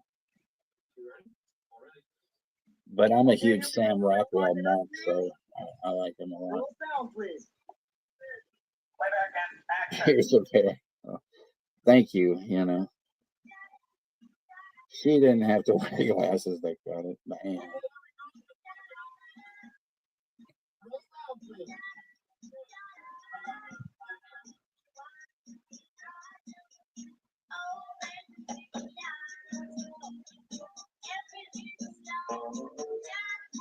Oh man, if I had like one of those buzzer things, I would do that as well, but it's like I kind of, what I did was I used a pair of scissors and a fucking, my mustache and beard trimmer. I used that, and I did a fairly all right job though, with it. But, I'd get something better, if I ever have to do it again.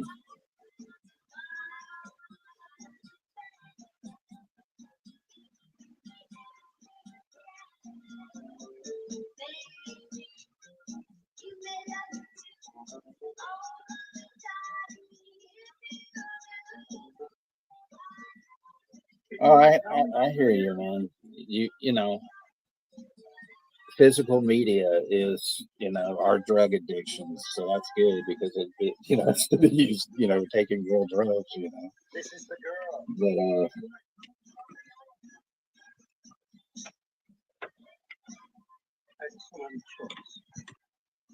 yeah, Sam Rockwell, man, he is so.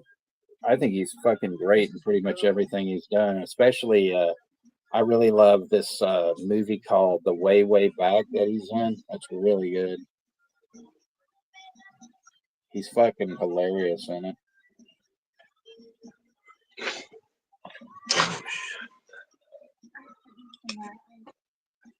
All right. You all right there, brother? Yeah, sorry about that. I had to get a new light, and the dog had to go to the bathroom.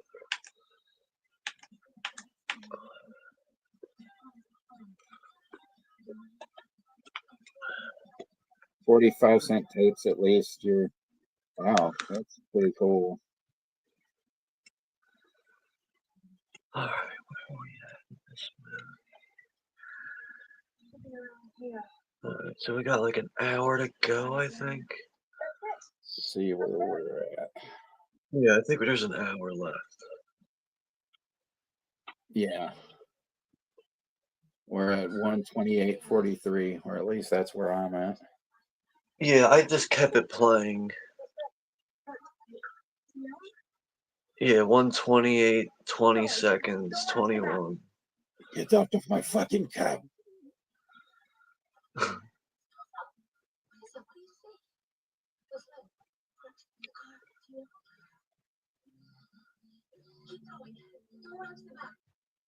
Okay, bitch. What the fuck?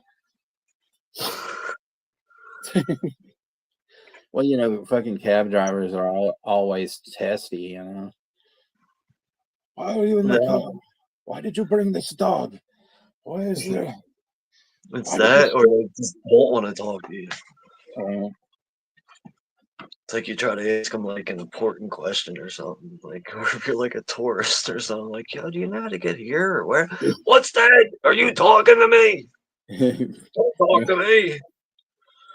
It's no problem, 59th, just making sure everybody knew where they were at, Comes of anarchy. Jesus. Ashton's on a timer. The cum shots of anarchy.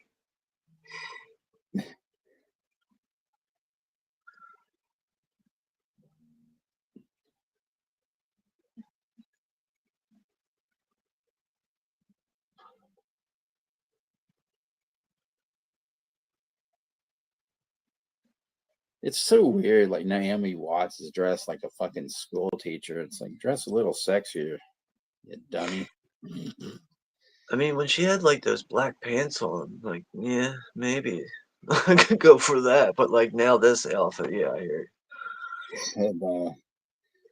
59th said the ending of this got under on my nerves in a bad, good way. Weird scene. Lost Highway first, then this. Back to the Future Lynch. I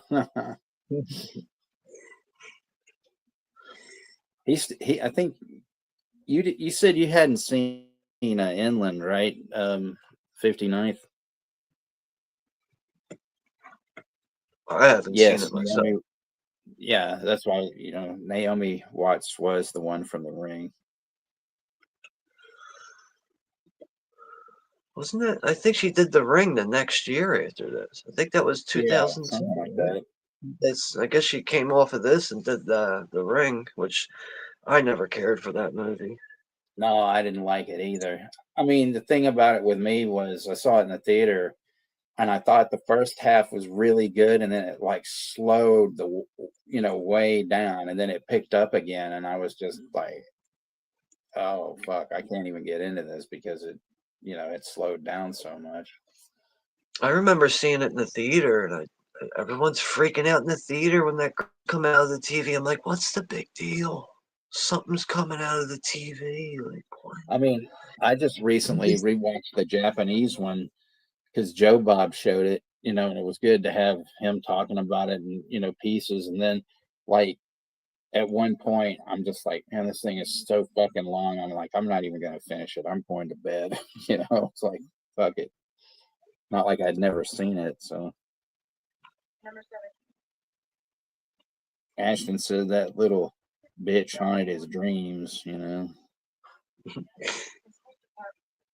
I mean, like, what was that? That one girl that, like, died in, like, the closet.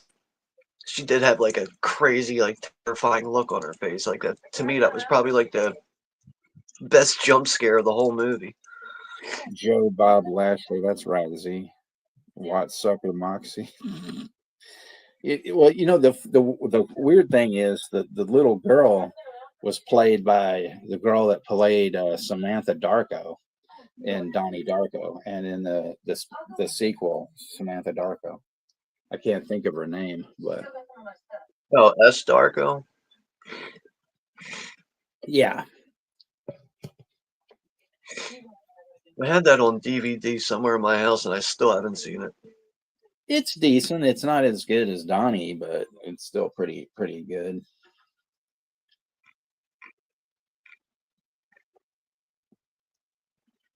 You know, I don't know if you've ever seen this. Hold on a second. You ever see Southland Tales? No, I've heard of it though. I really fucking like this, you know. Is that The Rock? Yeah. Before, you know, he was doing Fast and the Furious and all that bullshit. But this was directed by the guy that did Donnie Darko and everything. And apparently this actually has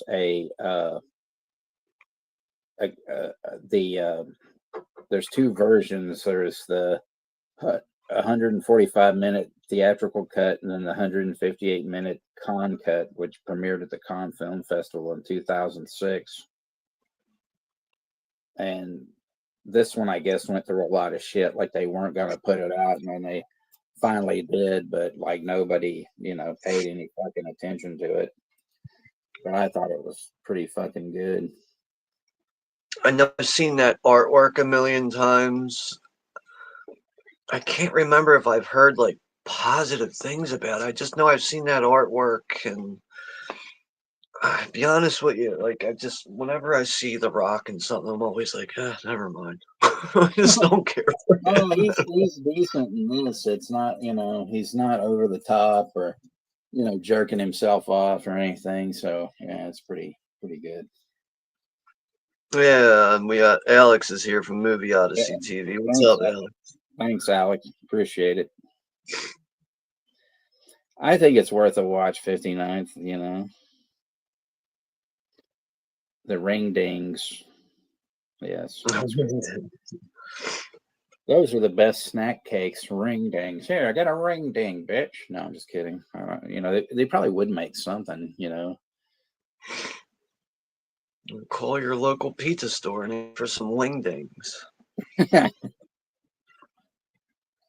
But yeah, I thought Southland Tales was really good.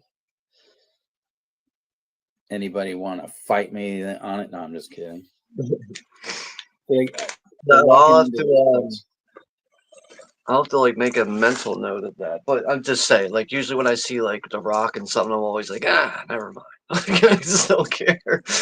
Well, you know, the weird thing about it was I was actually, you know, at a Walmart, and I was like, you know, wait, what the fuck? And I go, no way, because I had read a bunch of stuff about it, and I was like, I can't believe this came out. And I was like, oh, I'm gonna pick this up, and you know, I thoroughly enjoyed it. It was a blind buy for me, even though I had heard about it and everything. There's somebody dead on that bed there. Holy shit! Yeah, it's looks like a very dead hooker. Oh no, not another one.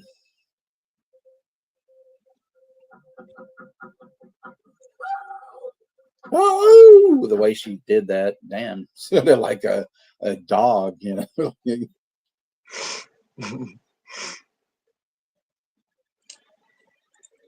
Yeah, it's a very ripe hooker, it looks like. Ashton likes Couchland Tales better. Well, yeah. The Rock has not reached Jack Black status. This generation's Rob Schneider. But isn't it like this incident that makes her memory, like it jogs her memory? Apparently so, with all these, flashbacks and stuff. And But she's like cutting her hair. See, this is where I'm a little fuzzy on this movie. It's like, yeah, like basically the final hour that we're on. Shultzy, we got like about an hour, just an hour left, brother. And I was 30 minutes late too. I Well, tagged least, you. I tagged you in this and everything. Yeah, you made it. Yeah, I'm glad you made it. I was like, those are not dead hookers in the truck. Where are we right now? We're at 1:38:20, so we're like an hour left. Hey, Derek.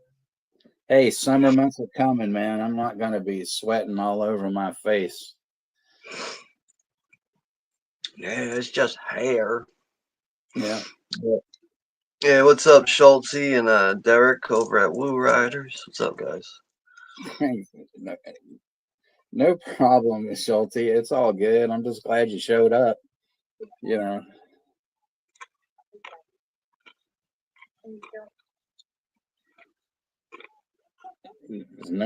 problem. Who is she? She's that frosty blonde hooker. Oh, that's right. She cuts her hair and dyes it to look like her now. Or no, that's a wig. Never mind. Damn, yeah, I'm really fuzzy on the second half of this movie. Dude, look at those yits. Wow. You say yits, I say yams. Yits, yams, yams. All right, Zodiac. Have a good night, brother. Yeah, take care, Z. Don't take any wooden pickles from Ashton there,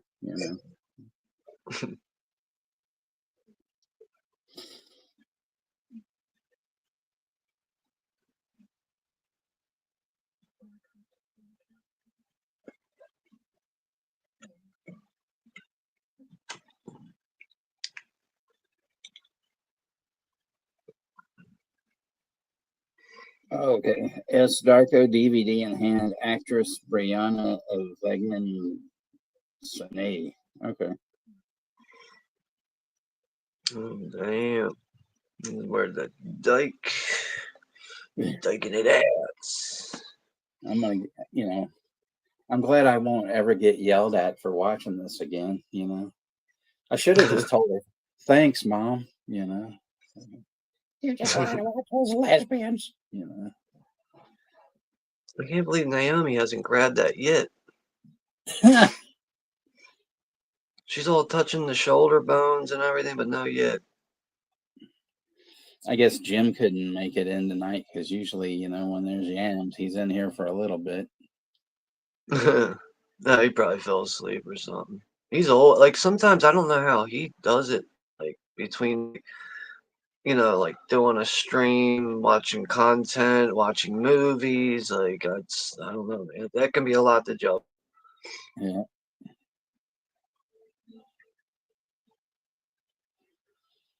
Like some YouTubers on here, I think that sometimes I'm like, yo, how do these people like stream? Like, nothing against what's his name, Garrett over at Video Tasties, but like he streams every day. Where does he find time to like really watch a movie? Like, you know what I mean? Like, he's like always doing content. It's like, dude, do you even have time to? I mean, I know he's like doing a lot of watch parties here and there, but like, do you ever like really sit down and watch a movie by yourself? Look at that escargot. There we go.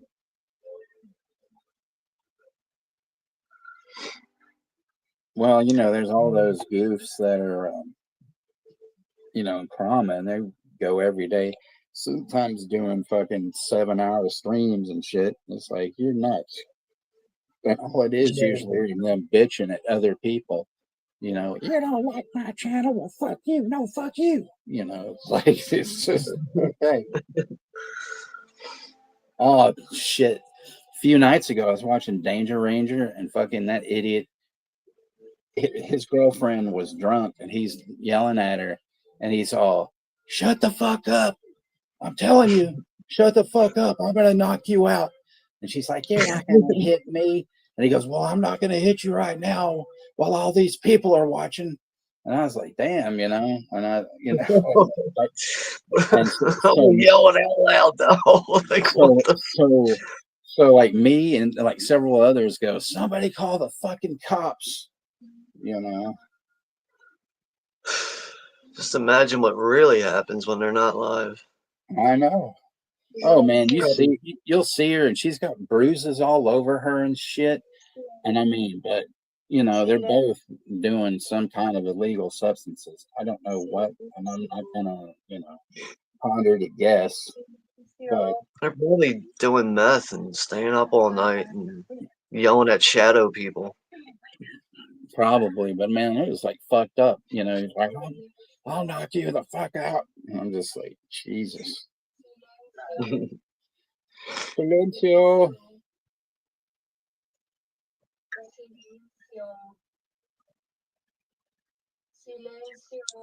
Come on me if you want to live.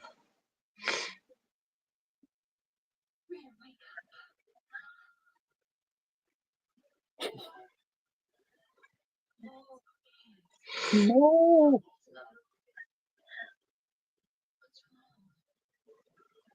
So I mean, some people, it's just like, wow. Yeah.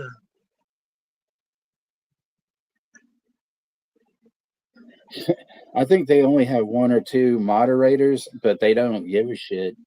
I mean, some other people that I know, they got a shitload of moderators, but then some of their moderators will do fucked up things to the rest of the moderators, like have them blocked and all sorts of weird shit. Yeah, it's a bit. Doesn't sound very fun over there. I mean, some of the places I used to go to, man. Oof.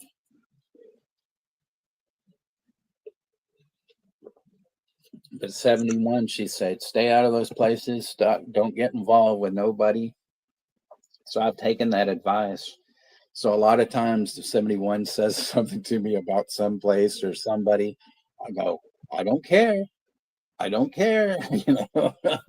You told me to stay out of it. I'm staying out of it. So I don't care. Shut up. It's like, just like, and laughs at me and shit. The mod squad. There we go. Or the mod squad. Yes, correct. Mod squad. Mod scan would be just as abusive. Yeah, a lot of people, man. No hay banda. What the? There is no band. Il n'est pas d'orchestra.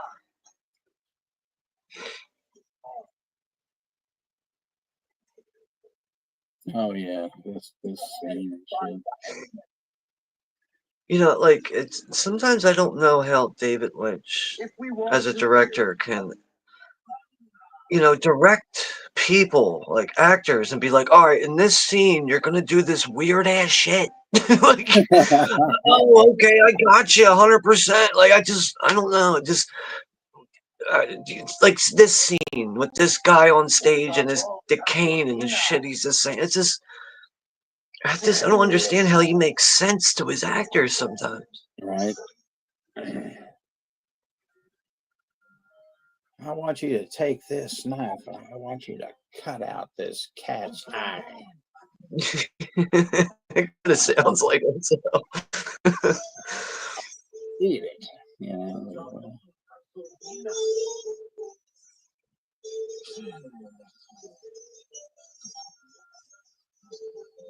That guy's so talented with that trumpet. He's not even playing it.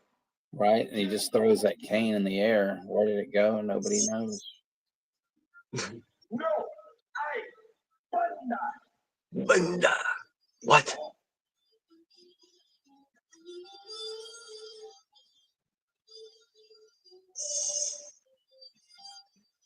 Damn, this guy's playing the trumpet with his hands. Oh my god.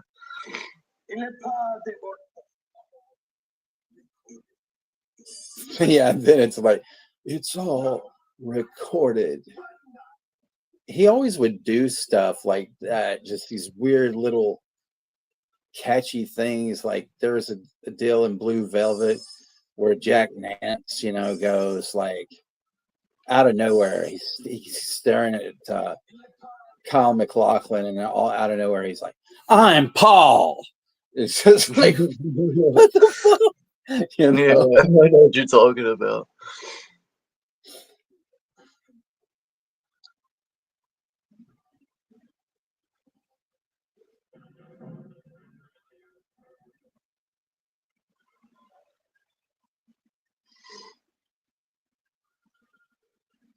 Yeah, that's true. Just watching Lynch direct would be a film in itself.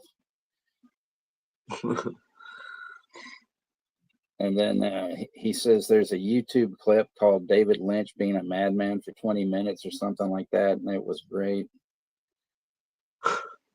Yeah, that was from Blue Velvet, Rosie. And then it says, with Lynch style, there is always something going on behind the scenes that is going on. Yeah.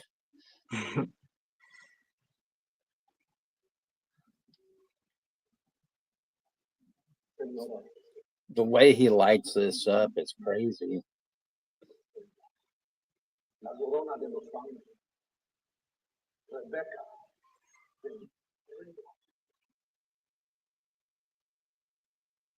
I almost keep thinking, like that woman, sitting there, in that box. I keep thinking there's going to be like a reenactment of the Lincoln assassination or something.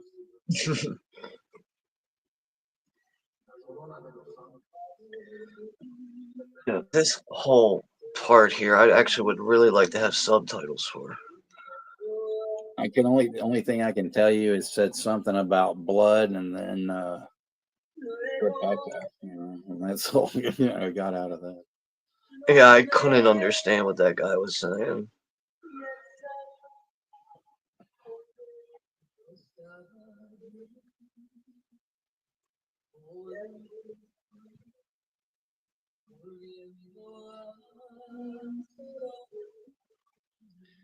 See, you could have this playing, right, with these two kids, huffing glue, and they're talking about Crying by Roy Orbison.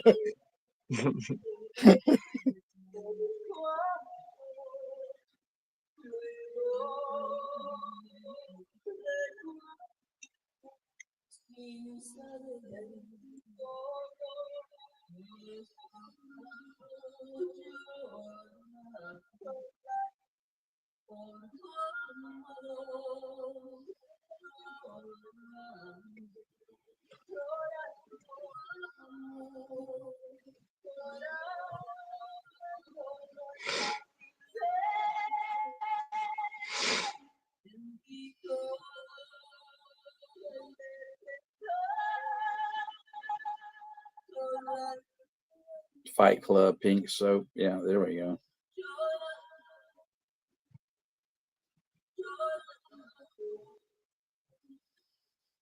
Sing it, everyone.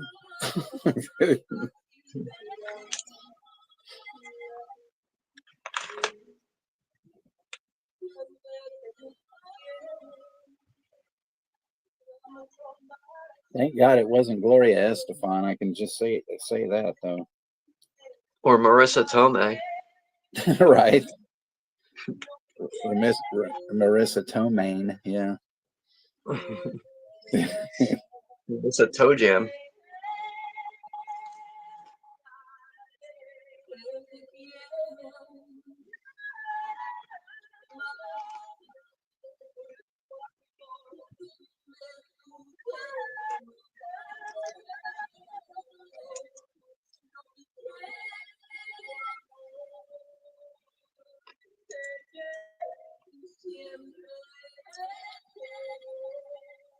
Why are these two like so affected by his performance as if they're like tripping face on acid or something?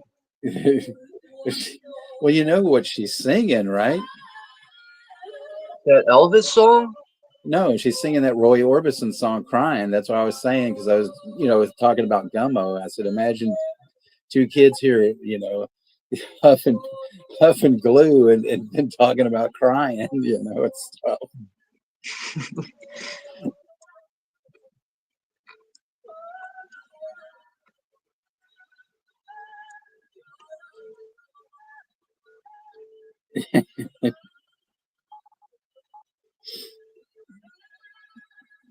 Hey, Gizmo.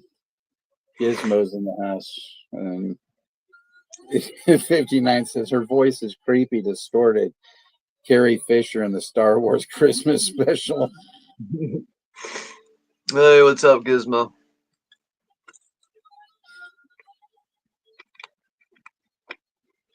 She's gonna pull a finger out of her purse or something. I don't know. That was like a purple box or something.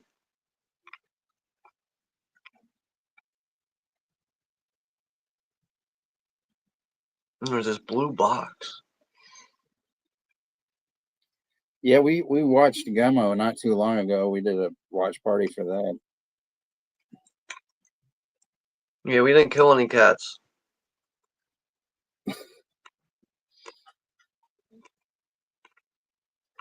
But we did want mustaches because we wanted to look like Burt Reynolds.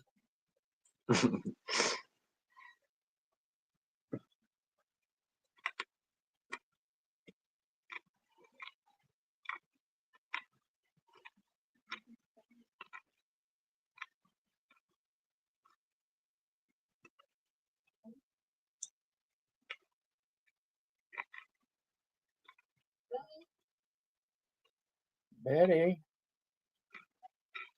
where'd you go?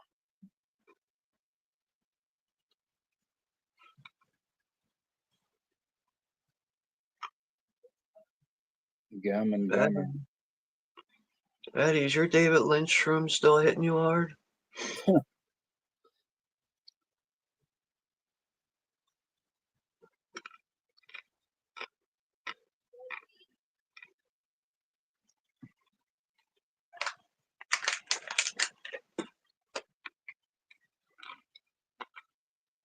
Damn, she loaded.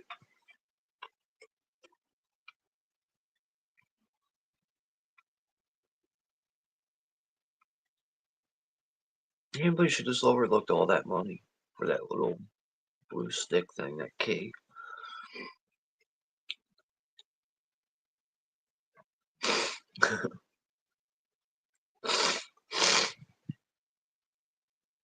Well, there it is.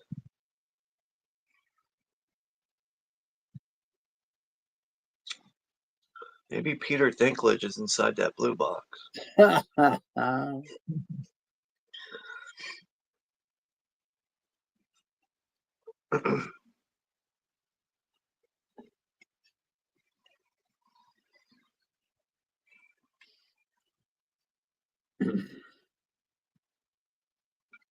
59 says, forgot about the cats. I saw Gummo way back in 2001. I think only once, and I was not ready. Then again, no one could be really ready for that one. Yeah, I wasn't ready for it.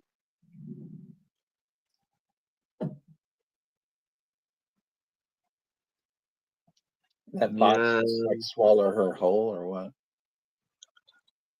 It's a good question.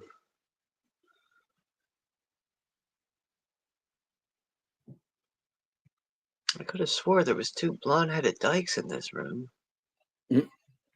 Maybe it's my imagination. Let me get out of here.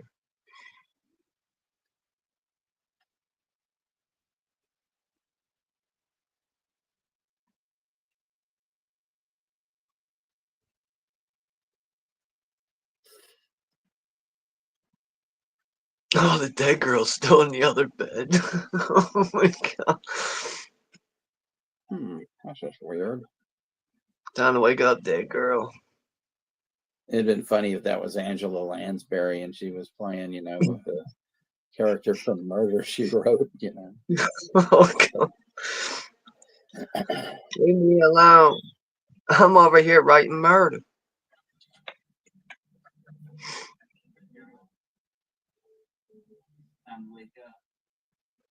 I don't think you're gonna wake up there, cowboy. Yeah, nothing a good night's sleep can't fix, you know? You die, go to sleep, wake up the next day, you're all right.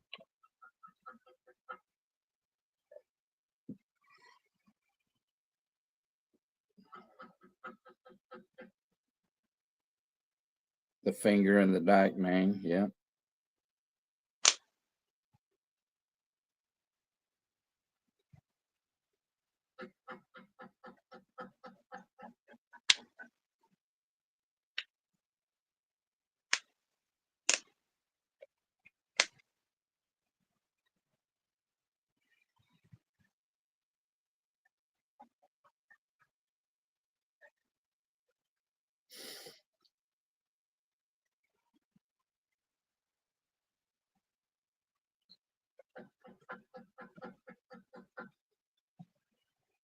Please answer that fucking door. Never a dike alone.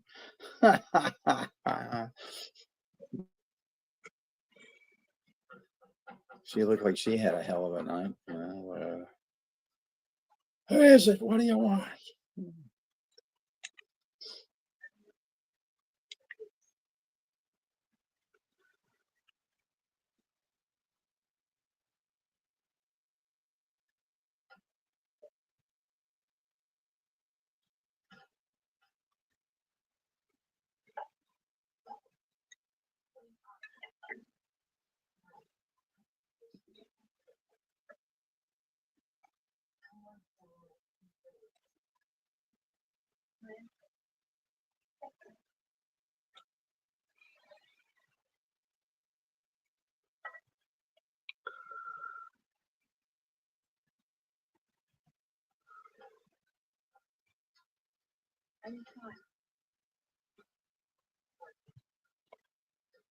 Yeah, that's true. Lynch and Kubrick had an eye for women.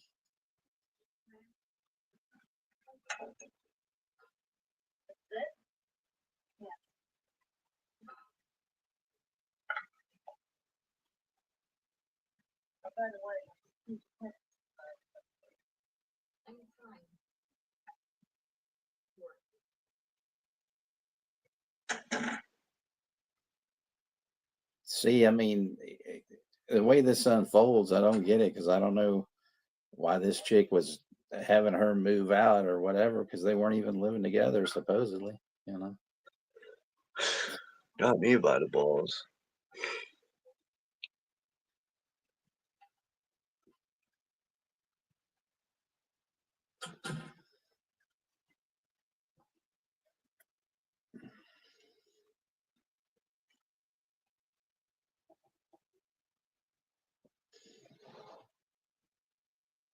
I should call Jimmy and wake his ass up. Why weren't you here?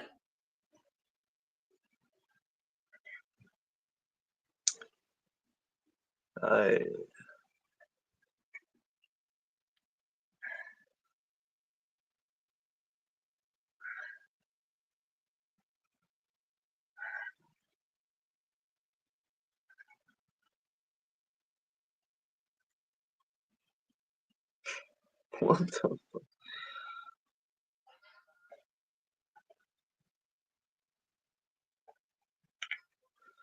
The best part of waking up.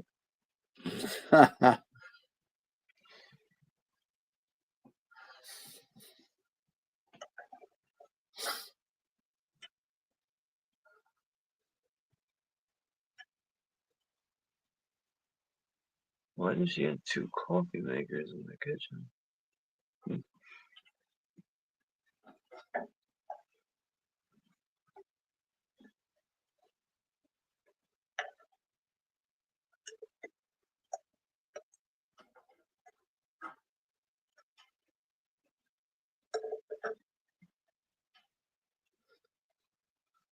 See ya, Ashton. Yeah, take care, Ashton. Naomi Watts. Did this. The fuck is that? Like a CD piano player thing? What the fuck is that? Discman piano player thing?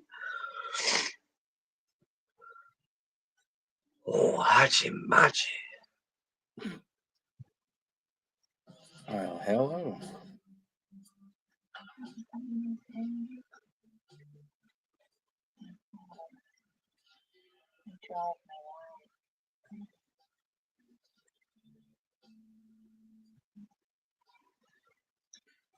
It's time to bump fuzzies. Oh, wait, did I say that?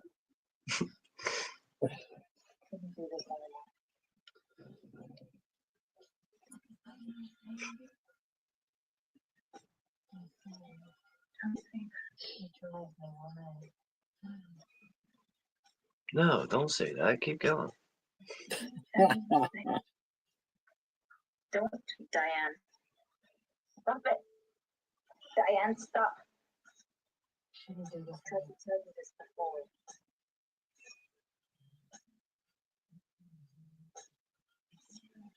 What are you talking about, bitch? I'm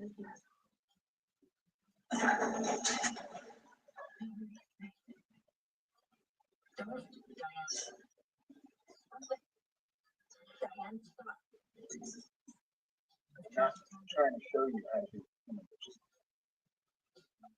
Watch me, and I think you'll understand what I'm getting at. Don't sit so rigid. Just relax. Two of you are alone. And breathe. And now we're back to her dressed like, oh, that's from the movie. Why is she dressed like a Puritan? Yeah.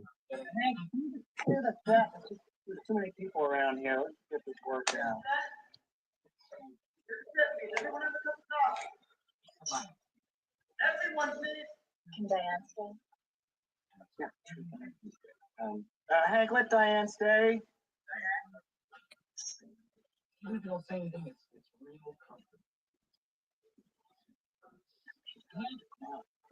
Don't put too many people around here. I think he changed his pink. Yeah, he finally did change the pink stain jacket.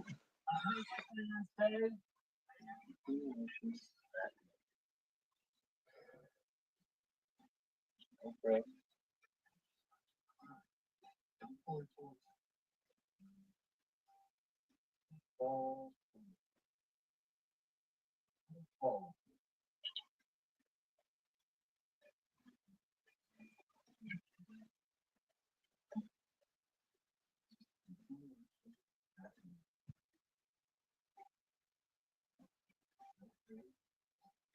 Kill the lights!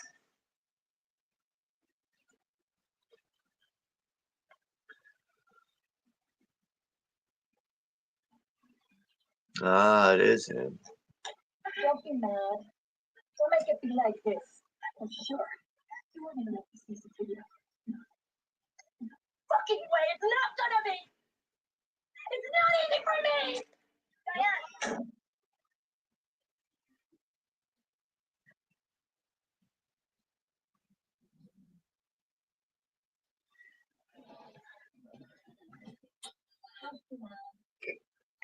Like this. I'm sure.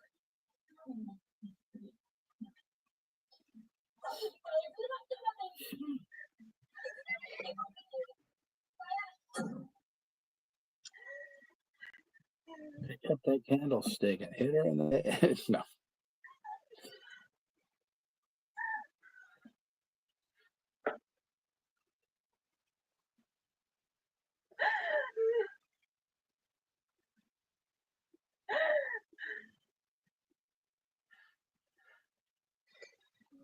Ay, ay, ay. She's jamming it out.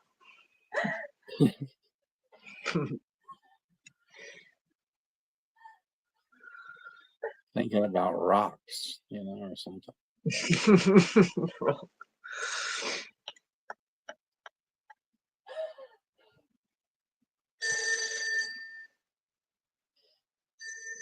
Hello. I'm fucking finger blasting myself. Don't call me right now.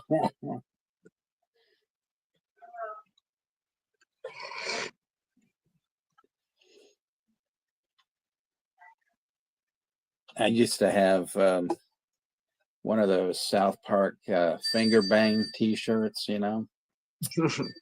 And I remember my mom one time I'm wearing it. She goes, "Finger bang, that's cute." You know, she had no clue what it, you know, what it was. Thank God, you know, but it was just I like, think I would have. If my mom said that to me and I had that shirt on, I would have like, I'm lighting this shit on fire right now.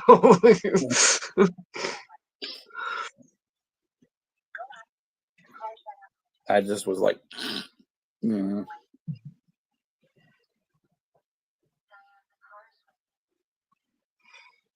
I remember one time I had a Marilyn Manson shirt. My mom was so pissed I had a Marilyn Manson shirt, man. She's like, "You're not wearing that anymore." I was like, "Watch me. I'm wearing this all the fucking time." Because it said Dope Fiend on the back of the shirt. It said Dope Fiend really big on the back of the shirt. I used to have one of those Nirvana shirts where it said on the back, something, you know, crack smoking, fudge packing, Satan worshiping motherfucker on the back.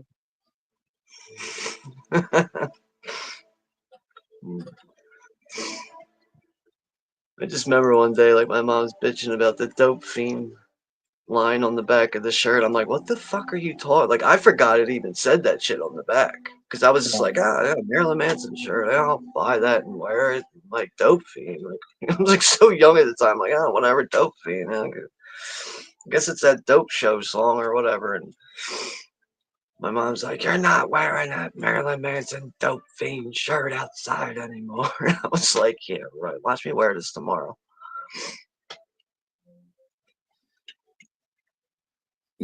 59 says his mom hated his white zombie Astro Creep 2000 shirt on the CD.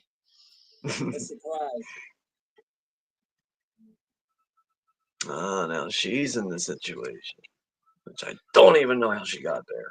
But my mom, she, you know, I had this one shirt. It had Elvis on the front, and then it said underneath his picture, it said, "I'm dead." You know, so she thought that was kind of funny, even though she loved Elvis. You know, what a surprise.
It's true. It could be Disney and all, you know, like him.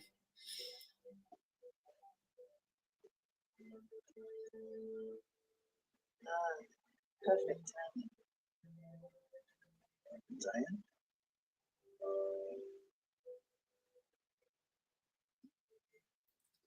Good night, Brooke. Have a good night. Yeah, take care, Brooke. Have a good night. Well, we're coming up on the end of this soon.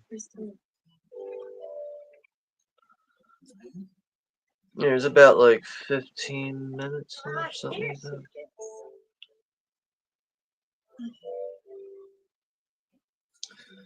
There's Ann Miller with the crazy earrings again.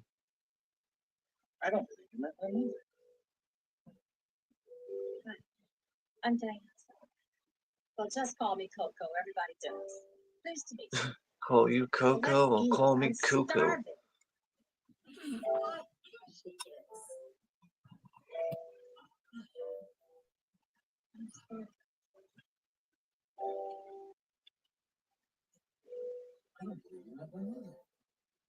Turns out to be his mother. Well, just call me Coco. Everybody does. Pleased to meet you. Well, let's eat. I'm starving. I'm thinking rolling here from Cali. I always wanted to come here. I won this jitterbug contest. Be right back. I'm gonna plug the phone in because it just hit 20%. So I'm gonna plug this in. All right.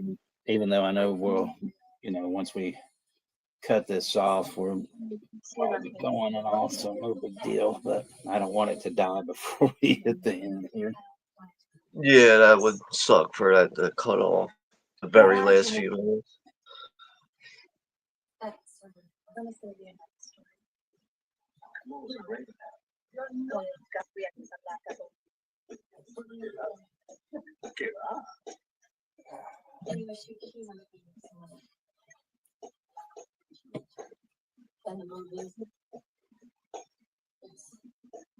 want it to be so bad. No.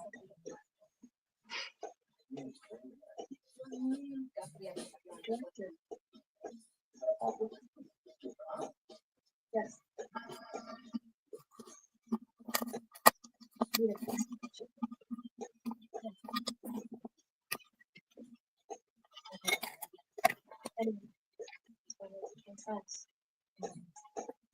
She helped me getting supplies.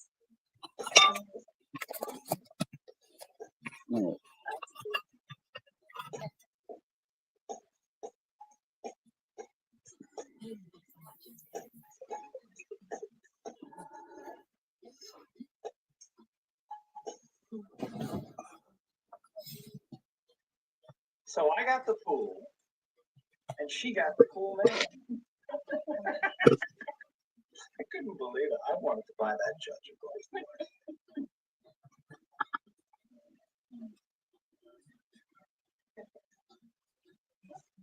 Sometimes good things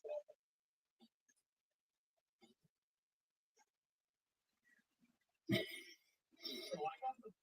59th said he'd beat Dale if he were a King of the Hill character. I wanted to buy that judge.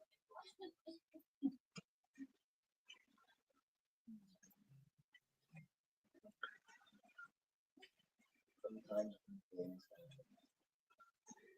Yeah, I understand. 59th. Some movies you really have to have 100% focus.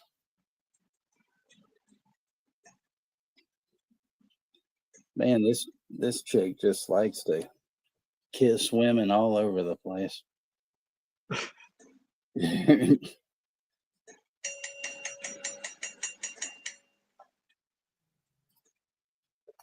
guess we've saved the best for last.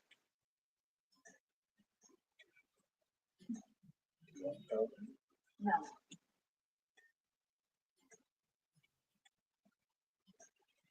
Camila and I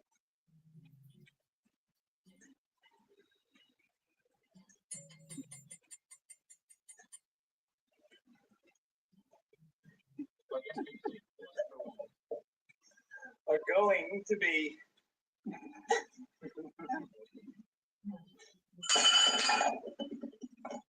Whoa, we're back at the diner.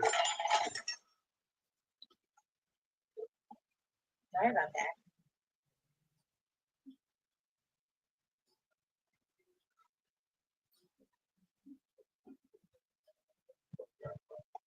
we're going to be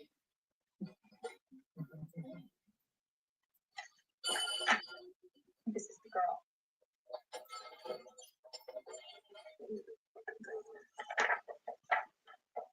just an actress's own resume.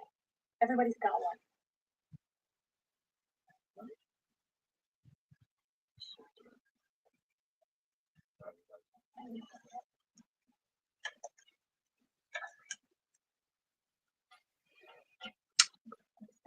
I was wondering what the deal was with that money. It's just an actress's own resume. Everybody's got one.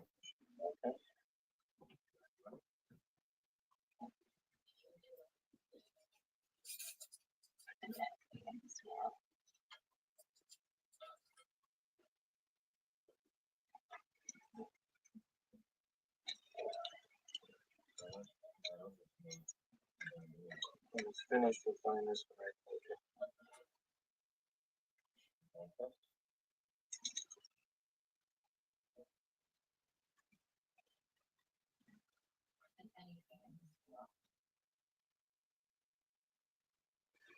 What's it open?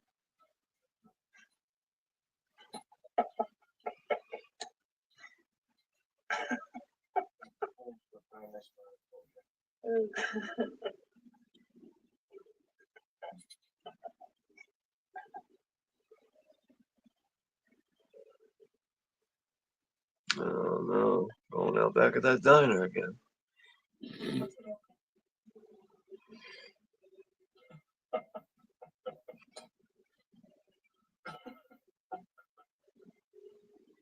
That dirty old witch.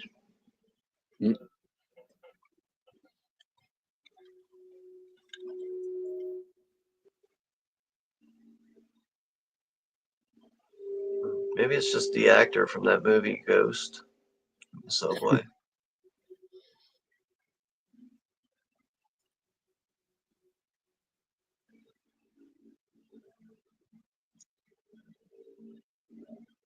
What is your pleasure, sir?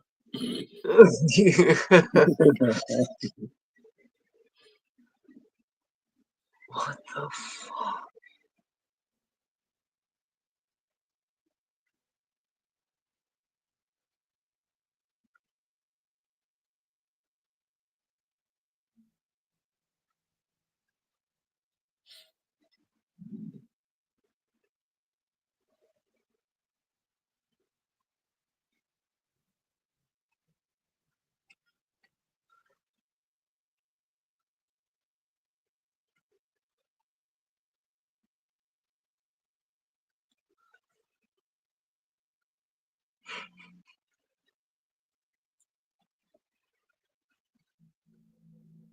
Just grab the key.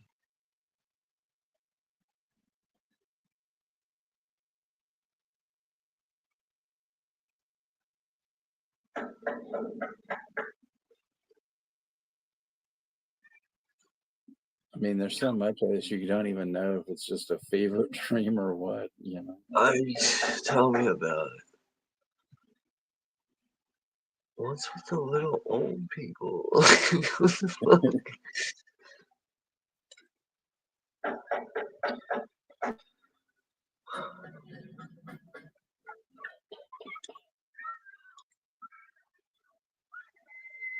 It's the underpants gnomes.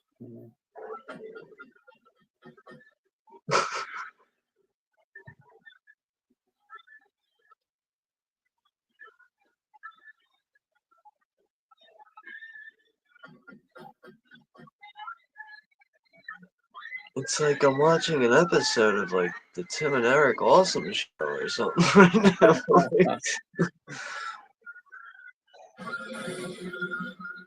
Wow.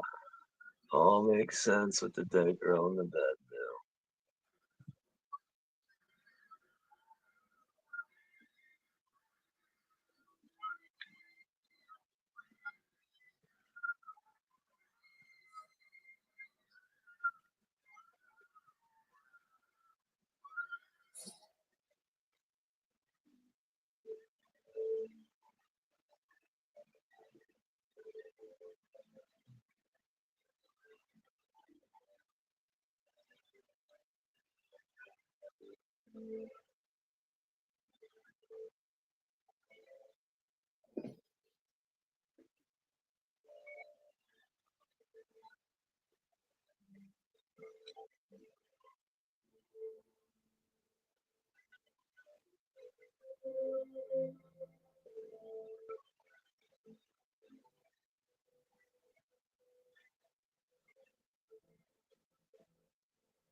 Such a strange movie.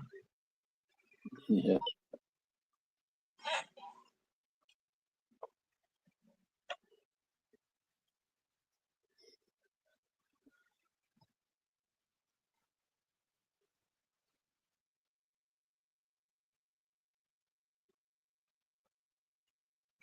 Definitely should have had Nicolas Cage over Billy Ray Cyrus. Yeah. He could have played a dual role. You know? He could have just played all the male leads in the movie. Could have been the tiny old people too. I just think it's fucking weird that he cast Billy Ray Cyrus in this fucking movie. It's so bizarre. Maybe he was like friends with him or something like that. So yeah, that is Mullholland Drive. Achy breaky sharp, you know. I can't remember the last time I watched that movie all in one shot. Finally did it.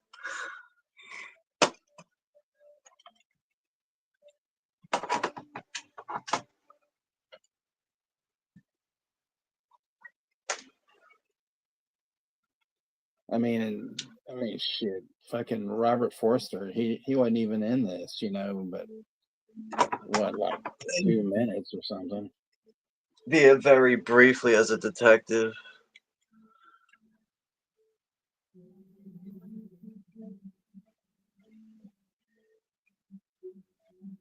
Honestly, I think like one of the most like haunting things about this is like the music, really. Yeah.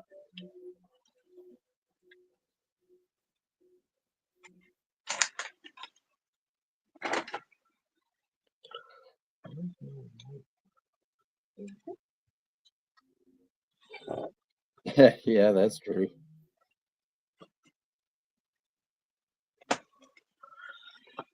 Tiny old people with Nicolas Cage faces, nightmare fuel. His name is Billy Lopez.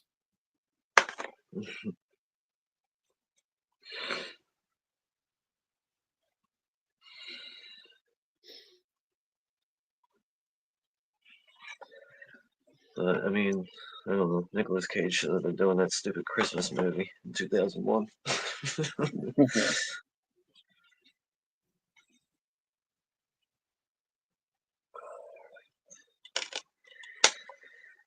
But yeah, I'm gonna have to watch Inland Empire sometime.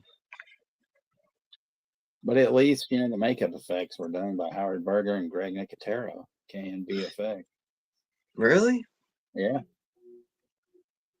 And I guess David Lynch was probably like, I want a really bad looking witch in this movie. I don't want you guys to do a good job with the witch. I want you guys to make sure this witch looks terrible. Yes, they are surreal to say the least, Rosie.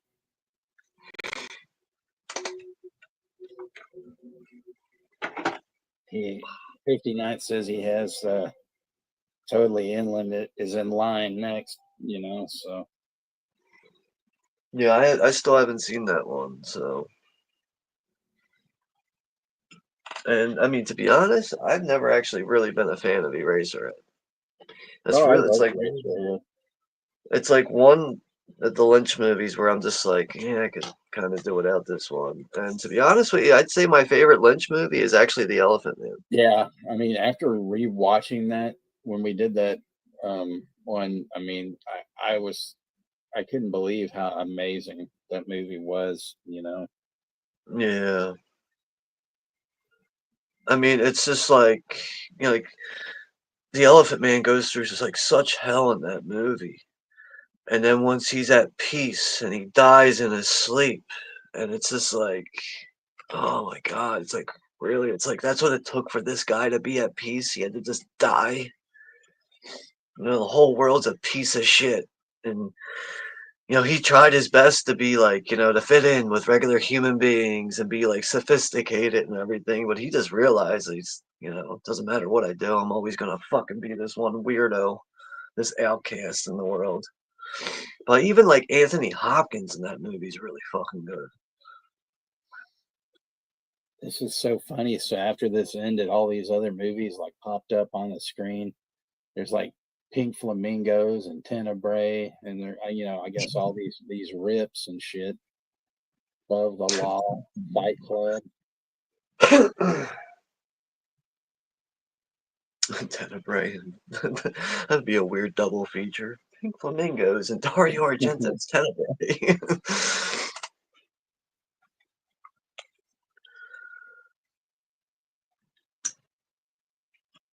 Yeah, but thanks for sending me that link, because I mean that worked perfect once I clicked that and everything. So it's like, all right. Yeah, I think without that link, we would have had a very short night here. But I mean, for the most part, I usually try to use Internet Archive before LookMovie.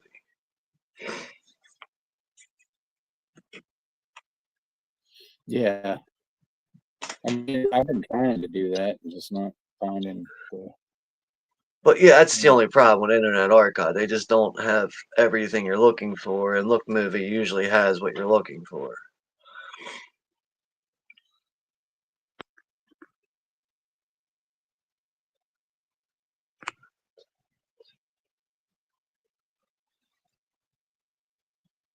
But yeah, with that, everybody, thanks for coming out, and it was enjoyable. I'm, you know, glad that you guys were able to make it out and whatnot.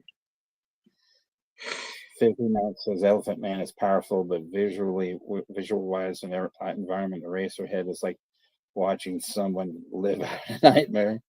And then he says Sir Anthony Hopkins has a good motivational shorts and stuff. Twin Freaks starring Danny DeVito. Or Danny DeVito and Arnold Schwarzenegger. Yeah. Take out the peppers and the trash.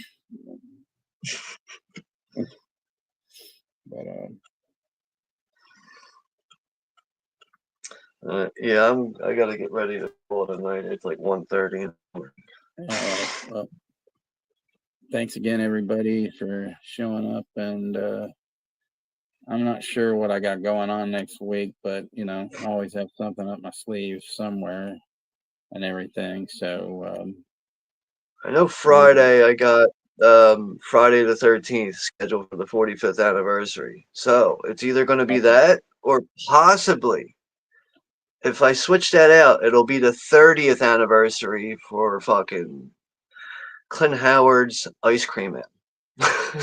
So it's going to be that or Friday the 13th. Well, I'd go Ice Cream Man, but I'm just saying. But anyway, I think we'll see. We'll see. It's going to be one of those two. I know right now it's booked as Friday the 13th, but I'm kind of leaning towards Ice Cream Man too, because if we don't do Ice Cream Man, when are we ever going to do it? Right. Probably never. But, you know, you're very welcome as always, Rosie, and thank you, Retro, for coming out, and everybody else, you know, still around, and everybody that's gonna, you know, watch the replay, like Todd and whatnot. But yeah, we will see you soon. Have a good night, y'all. I can't believe it. I'm just so excited to be here. I'm in this dream place. This one comes highly recommended. Dream place. What are you doing? Get out of the car. Yeah. The girl is still missing. What's wrong? I don't know who I am. I wonder where you were going. Mullholland Drive. Come on, it'll be just like in the movies. We'll pretend to be someone else.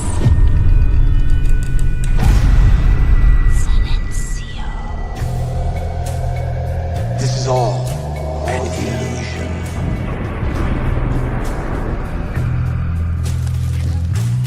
You want to know who you are, don't you?